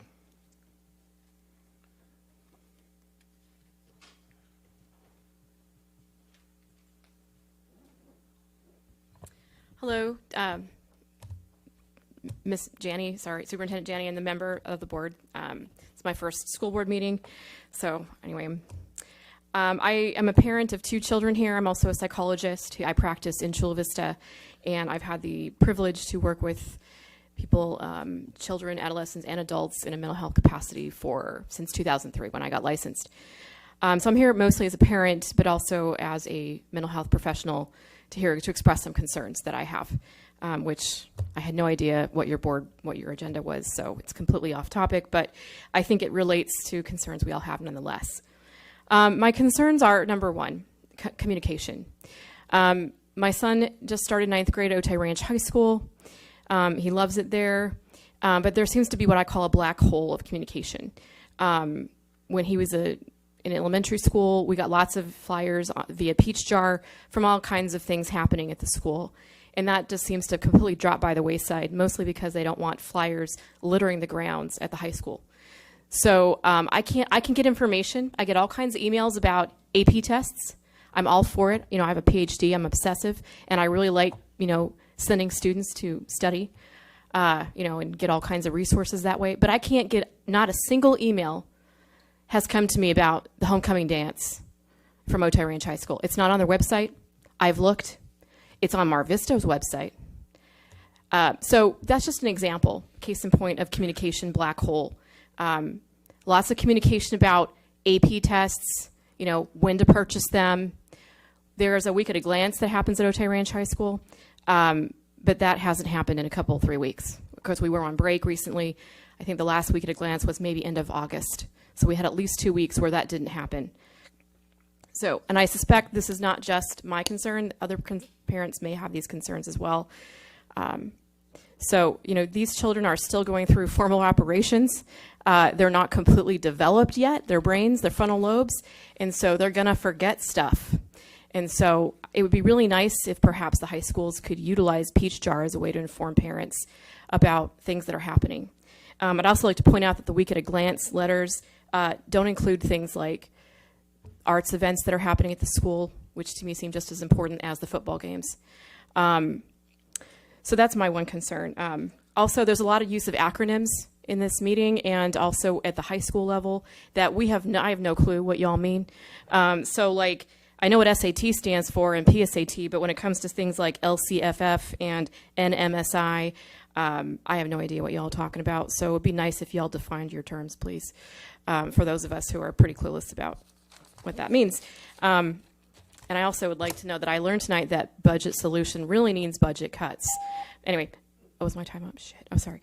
My apologies. Okay, so my other concern is a concern about drugs and use. I know that that goes right to your LCAP concern.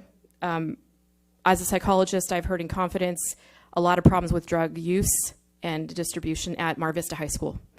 I would never send my kids there because of the things I've heard from people in confidence. It is the perception of the people I've worked with that staff and faculty and students are aware that drugs are being sold there, and that it is the perception that nothing's being done about it.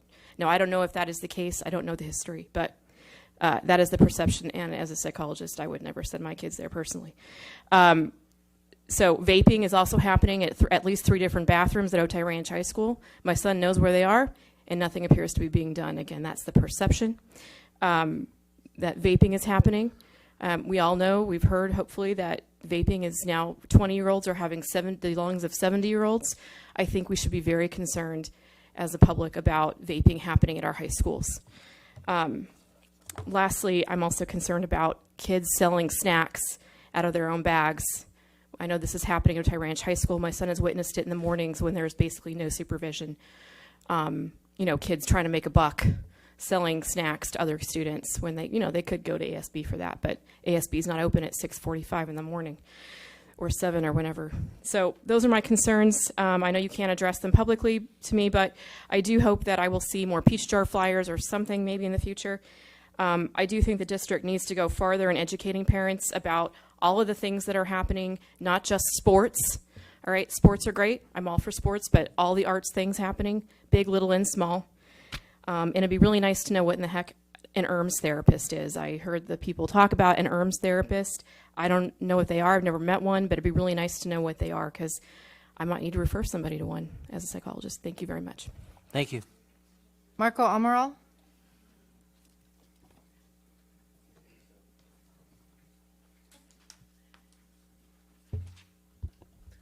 Superintendent, Board President Pike, members of the board, distinguished members of district leadership. Buenas tardes. Don't worry. I'm not here to drop any F-bombs, nor to be perceived as a threat to anyone's safety.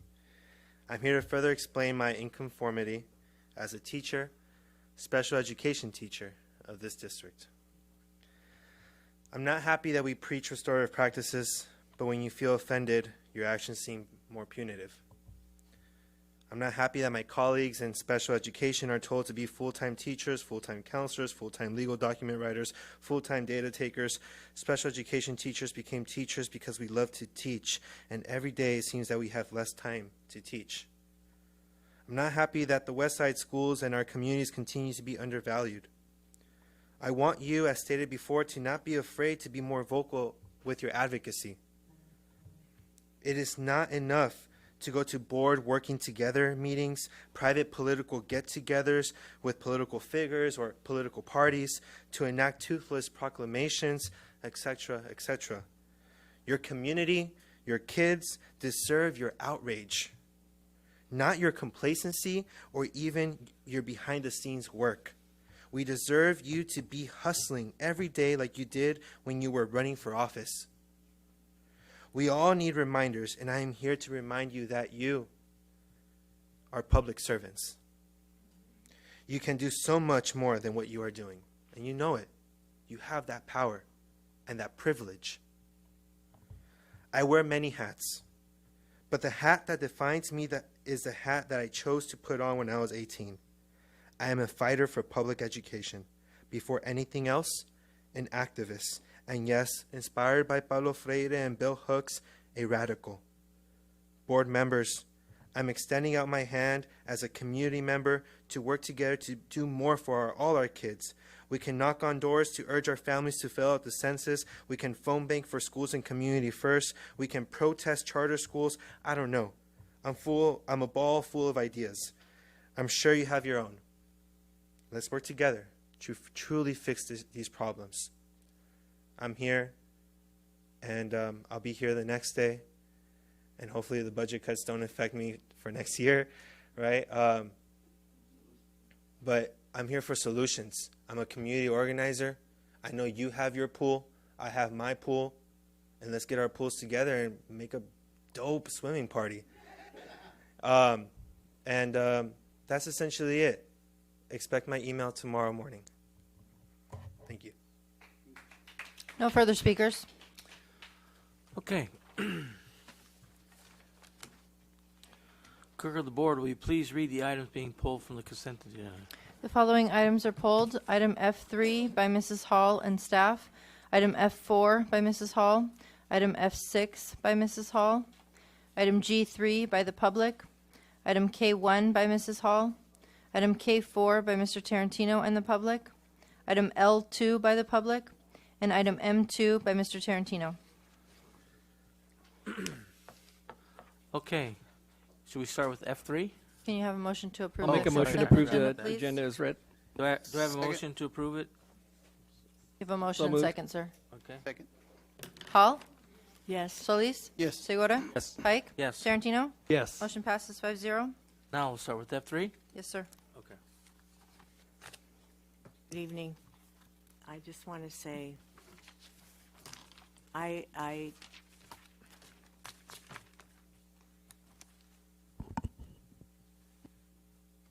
when we were at Montgomery High, I didn't feel threatened at any point during that meeting. And I was surprised to learn that we had called security. But that being what it is, I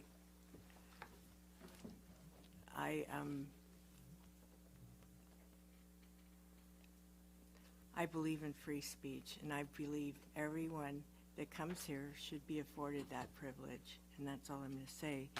But on F3, I'm going to ask that we have a presentation to the Audit and Finance Subcommittee on the Brown Act. We have 2 new community members, and I think they need to have that training. Also, I was under the impression our calendar had us hearing the unaudited actuals at some point, and I'm hearing that it's going to be in November. Is that correct, Dr. Salkeld? We'll have a November meeting to hear about unaudited actuals in the interim? November 18th Okay. is the next meeting. Talking about the subcommittee. And I think some of those things are really important to calendar and prioritize over other training, because sometimes there's a lot of information to digest for our committee, and I think prioritizing some of the issues around our current financial status is really key for these new community members. I think they bring us an expertise that we need to help inform the board. So that's my ask for the for F3. Thank you. Mr. Solis. Thank you, President Pike. I just wanted to say that we had a meeting with UCSD staff, the City of National City, and our Sweetwater, some of our Sweetwater staff, and it was a good conversation, and hopefully a lot of good comes out of that. More to come. And also, I wanted to thank Mr. Amaral for coming and expressing his point of view. I really appreciate that, and I think for me it wasn't a thing about feeling threatened or anything. It was more about we work with kids and our language. We could express ourselves a little different. So yes, everybody has freedom of speech, and I never want to take that away from anybody. But there's ways to say things. And also with regards to the statement about our district not being transparent, I am not on board with that, because our staff, Dr. Janney, our CFO, all our staff has been working hard to try and get us out of this hole, and we've been doing everything possible to get out of this hole that we're in. And saying that we're not being transparent, I don't think is fair to the work, the good and hard work that our staff has been making, and that we as a board have been trying to rectify. So that's it. Mr. President, thank you. I remember, I think it was last year, we had a presentation on the core dashboard from the San Diego County Office of Ed, right? Is that who? We did that, or through they collect the data. I don't know how it all works, but yeah. So I remember Dr. Winters led that, and I think I'd like to request if we're going to have another one of those, of one scheduled. And I don't know if it's possible, if we could not just have the data that you're going to present, but because I think you can go do it live, right? You could look through things and show things, and something to that effect. Maybe not to make it really big, but just so we could all see how that works. That'd be appreciated. And I see a clarifying question. I think you mean data insights. Maybe our live data dashboard that we have for our district, maybe? Yeah. I think that's Yes, what it is. That's the one. Yeah. We talked about that before. We can do that. And then I don't know if we have any data on our students that graduate from our district and go to JC or go to college, and their success rate, and how many actually complete an associate's or a bachelor's or whatever. Just so I like to kind of see where that's at. And then I would like to. I remember I wasn't here the last meeting. I had a really nice vacation, but I had asked for some letters to be generated to thank the sponsors of the Solar Sprint. That's done. Pardon me? That's done. Thank you so much. And I just personally like to thank Leo or Dr. Uyola and AP Jose Vargas. They do a great job at helping putting that together. It wouldn't be done without them.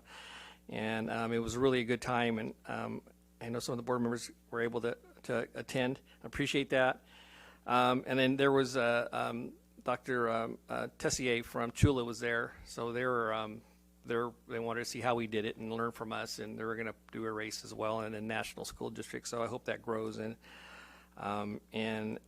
to Mrs. Cheer's question, anything I can do to help with getting our students exposed to the trades. I know one thing we had done in the past, I know electric workers do, and I just got to make the other trades do it, is when they take a group, I think we've done it where we take a busload of counselors to the training center so they could see firsthand before the students get there, and that really helps them there, because everybody shows up there and go, wow, I didn't know it even existed.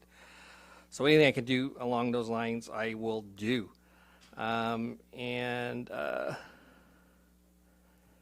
That's all I have. Thank you. Thank you, Mr. Solis. Ms. Segura. Or excuse me, Mr. Segura. That's what happens when you keep me up past 9 o'clock. First off, I agree with Mr. Solis. Number one, the plug could not be pulled, and we had no way to silence him. So I thought that was very inappropriate, especially since he was instructed prior not to use foul language or inappropriate language with children. So that is the reason that personally I felt that needed to be addressed, and so did some other of my clients or my colleagues. So I still remain the fact that I don't appreciate any language that's inappropriate, especially when you're a teacher and you know better, and as another colleague, you should know especially better. Second off, I'd like to get a date for the facilities subcommittee. I know you're working on it. I just want to make that public, so once it gets out, we can make sure that the people from Bonita get it, because they're requesting us to have a conversation with them based on what we're planning for construction purposes. And that's all I have. Mr. Tarantino. Yes, I would echo what you said, President Pike, in terms of my signing on to the letter with expressing our disappointment in terms of the language that was used by Mr. Amaral. There was no hint of any kind of request for repercussion or kind of retaliation in that letter. It was basically a statement that there were ground rules that were set, and that our expectation is that those ground rules would be followed, and that was how I understood the letter, and I don't know that, based on what was said tonight, it sounds like there are repercussions and retaliations against Mr. Amaral in his district, and if there is such, then I think that we should know about it, because that wasn't our intent to. Well, I don't know about it, Mrs. Hall. So, now. I can tell you right now. Maybe it should be done in and why you Friday. Didn't know that, think that through when you sent the letter, I don't understand it. We disagree, Mrs. Hall. So anyway, that was my purpose of signing on to that letter. In terms of the counselor vacancies that were brought up in the counselor presentation, could we have via Friday update if there are any counselor vacancies? And that's not to say those counselors who are on leave, but are there positions that are going unfilled in the counseling unit? And if so, what sites and how many? The other request that I have is that in talking to teachers and counselors and parents who have students who attend high schools, I can agree with Miss Woodford that the high schools are not using Peach Jar. They feel that it's too juvenile. It's more in tune to the elementary schools. I don't know if any middle schools are using it, but I can definitely tell you that the high schools are not. So I don't know how long our contract is. I know that we renew it each year, but before this comes forward to renew, I'd like to have some insight into, are the high schools actually using it? Maybe we can cut down the expense if we're just using it at the middle schools, or if the middle schools are using it, and if nobody's using it, then I would respectfully recommend that we not renew the contract as we go forward. And that's all I have. What's that? I don't think we pay for that. Yeah, we don't pay for that. Oh, it's a freebie? Yeah, Oh. it's a freebie. Okay. Mr. Pike?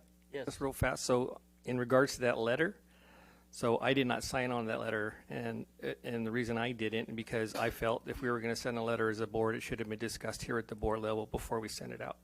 So that didn't happen. So I think if we're going to do that, we should talk about it before we send it out in public. Okay, let's move on to F4. Pulled by Mrs. Hall. I pulled this to say that we have signed charter school reform bills. AB 1505 and AB 1507 were both signed by the governor, I believe, since our last meeting. So I just wanted to say, can we send a letter recognizing that to the governor, thanking him for signing the bills, and to our legislators locally that advocated for it? I'd appreciate it. Thank you.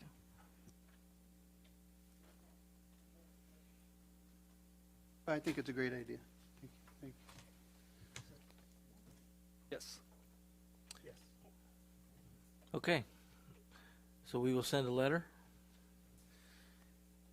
And let's go to F6. Pulled by I pulled Mrs. this. Hall. Pardon? Go ahead. Pulled by Mrs. Hall. Yeah, I pulled it because I've been asking for us to have a review of the policy on naming facilities, and we still haven't had it on the process, and whether or not it seems like I've been out in some of the schools, and I'm surprised to see how many buildings are actually named. I don't remember having that many, but I think we deserve a discussion on it, because there are some things that have come to me from people in the community that are not happy with some of the names we've approved, so because of past history with certain people, apparently. So I think we need to have a discussion on that, and I'm asking again for that to come to our board for discussion. Thank you. Any other questions or concerns? Do we need a motion to approve that? Yes, please. I'll move approval. Second. Hall. Yes. Solis. Yes. Segura. Yes. Pike. Yes. Tarantino. Yes. Motion passes 5-0. Okay. Move on to G3, polled by the public. Yes, I have one speaker, Kathleen Shears. At the last board meeting, Dr. Alvarez and Dr. Winters presented some data. And the one demographic I've seen over the past 11 plus years that struggles is the Black, or as some call it, African American community of students. And the reason I'm pulling this is because I see all the things that Sweetwater does for students that are struggling, that don't speak English or are learning English, and I applaud that. But I have not seen in 11 plus years anything that specifically is being done to help our black students. And I don't have the answers. I mean, I don't know what that could be, but I would just like to recommend that you do it. I have reached out to Dr. Fulcher, and I know that with his equity and with the, can't think of it, having a senior moment. Culture? Where they all get in a room and they, thank you very much, right there. I applaud that. In closing, I would like to recommend that you give Dr. Fulcher and Dr. Aguirre a raise, because they have met with me, and I'm sure that after the board meeting, they will tell you that, they can sure tell you that I'm the daughter of a sailor. I'll never forget the first time I met with Aguirre. I think he aged 10 years and went home and said 10 rosaries. No further speakers. Need a motion to approve. I'll move approval. Second? Hall? Yes. Solis? Yes. Segura? Yes. Pike? Yes. Tarantino? Yes. Motion passes 5-0. K1? By Mrs. Hall? Yes, I was hoping that we could, there's some items on here that have to do with the comprehensive school improvement funding because of where some of our schools land. And I was wondering if we had, did we get the plans or some of the data that was as a result of them coming in and doing, I forget what they called it. Comprehensive school improvement. It's called a what analysis? Yes, root cause analysis. Do we have that information? Did you give it? Dr. Alvarez, do we have that information? Good evening, Mr. Pike, board members, Mrs. Hall. In light of the comprehensive supports, Dr. Winters and a team has supported school sites in conducting what is called a root cause analysis. Those elements were included in each of the site plans that were approved by the board. That information was in there. If you'd like some more specific data, that is something that we could provide. Each school that is in comprehensive support has a clearly detailed plan that offers the type of supports that are being provided for the teachers and the students. So on these consultants that are being, were they from like a pre-approved list of consultants that the state has already vetted, or how did these? I'm going to go ahead and defer that question to Dr. Winters since he worked directly with the schools. Dr. Winters, you're on. Fireworks. Thank you, and good evening. No, there was not a pre-approved list. We had to set criteria that we would use to choose any consultants that we chose, and we criteria expertise in the field of consulting, and consultants who had some experience working with schools of our type. And so that's what we would I mean, use. they had to have expertise, not just in consulting, right? They were Exactly. experts in doing what? Well, in doing the kind of work that we were asking them to Yeah. do. So in both cases, we had two consultants we've chosen. One was We had one in the last. West board. Ed, right, which has a vast reputation for working with schools. This other coach is a more specialized coach who had done work with a lot of elementary and middle schools. We chose her to work with CDS because she's worked with some one-on-one coaching in that school, a very unique school, just 3 teachers, felt that they would benefit from that one-on-one coaching. And she had a reputation that I was aware of being very successful in that type of work. And there's one here for Kagan? I'm not familiar, that is not related to CSI. Okay. I'm not sure what that's Well, related that's to. Title I. I thought I saw 2 CSI things in here, but it probably not. I think tonight just the Audi Kamena Okay. Consulting is the only one. All right, thank you. You're welcome. If there's no other questions or concerns, I'll entertain a motion. I'll second. Hall? Yes. Solis? Yes. Segura? Yes. Pike? Yes. Tarantino? Yes. Motion passes 5-0. K4? I have one speaker, Kathleen Cheers. As you all know, audits have always been a bone of contention with me. I am very happy with the work that Dr. Salkeld does. I'm very happy with the work the Budget Subcommittee is doing.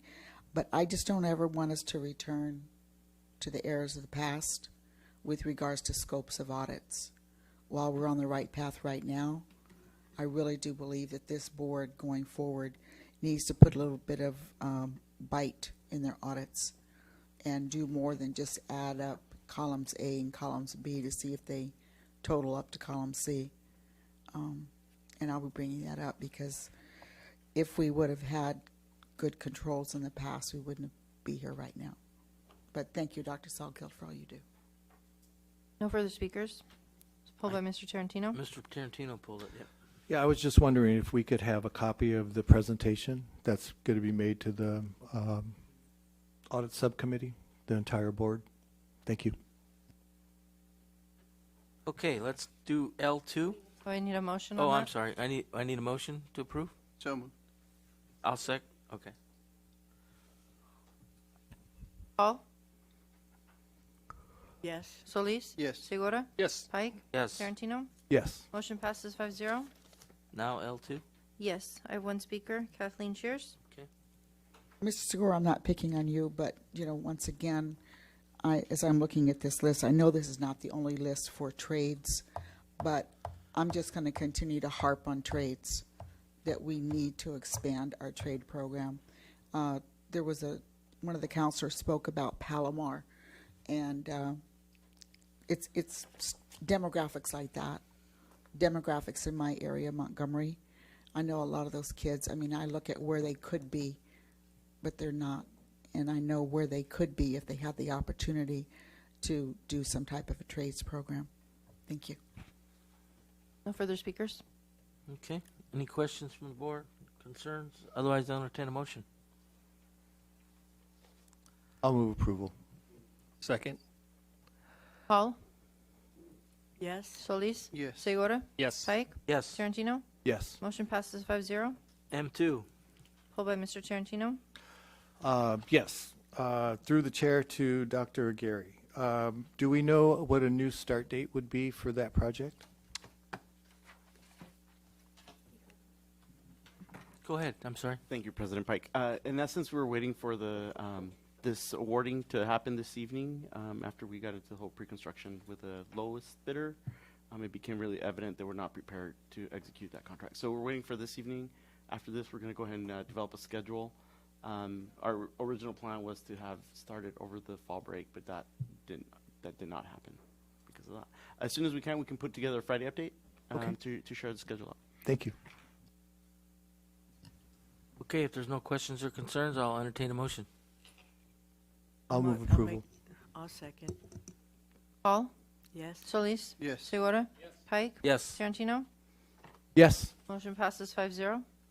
And this adjourns the meeting.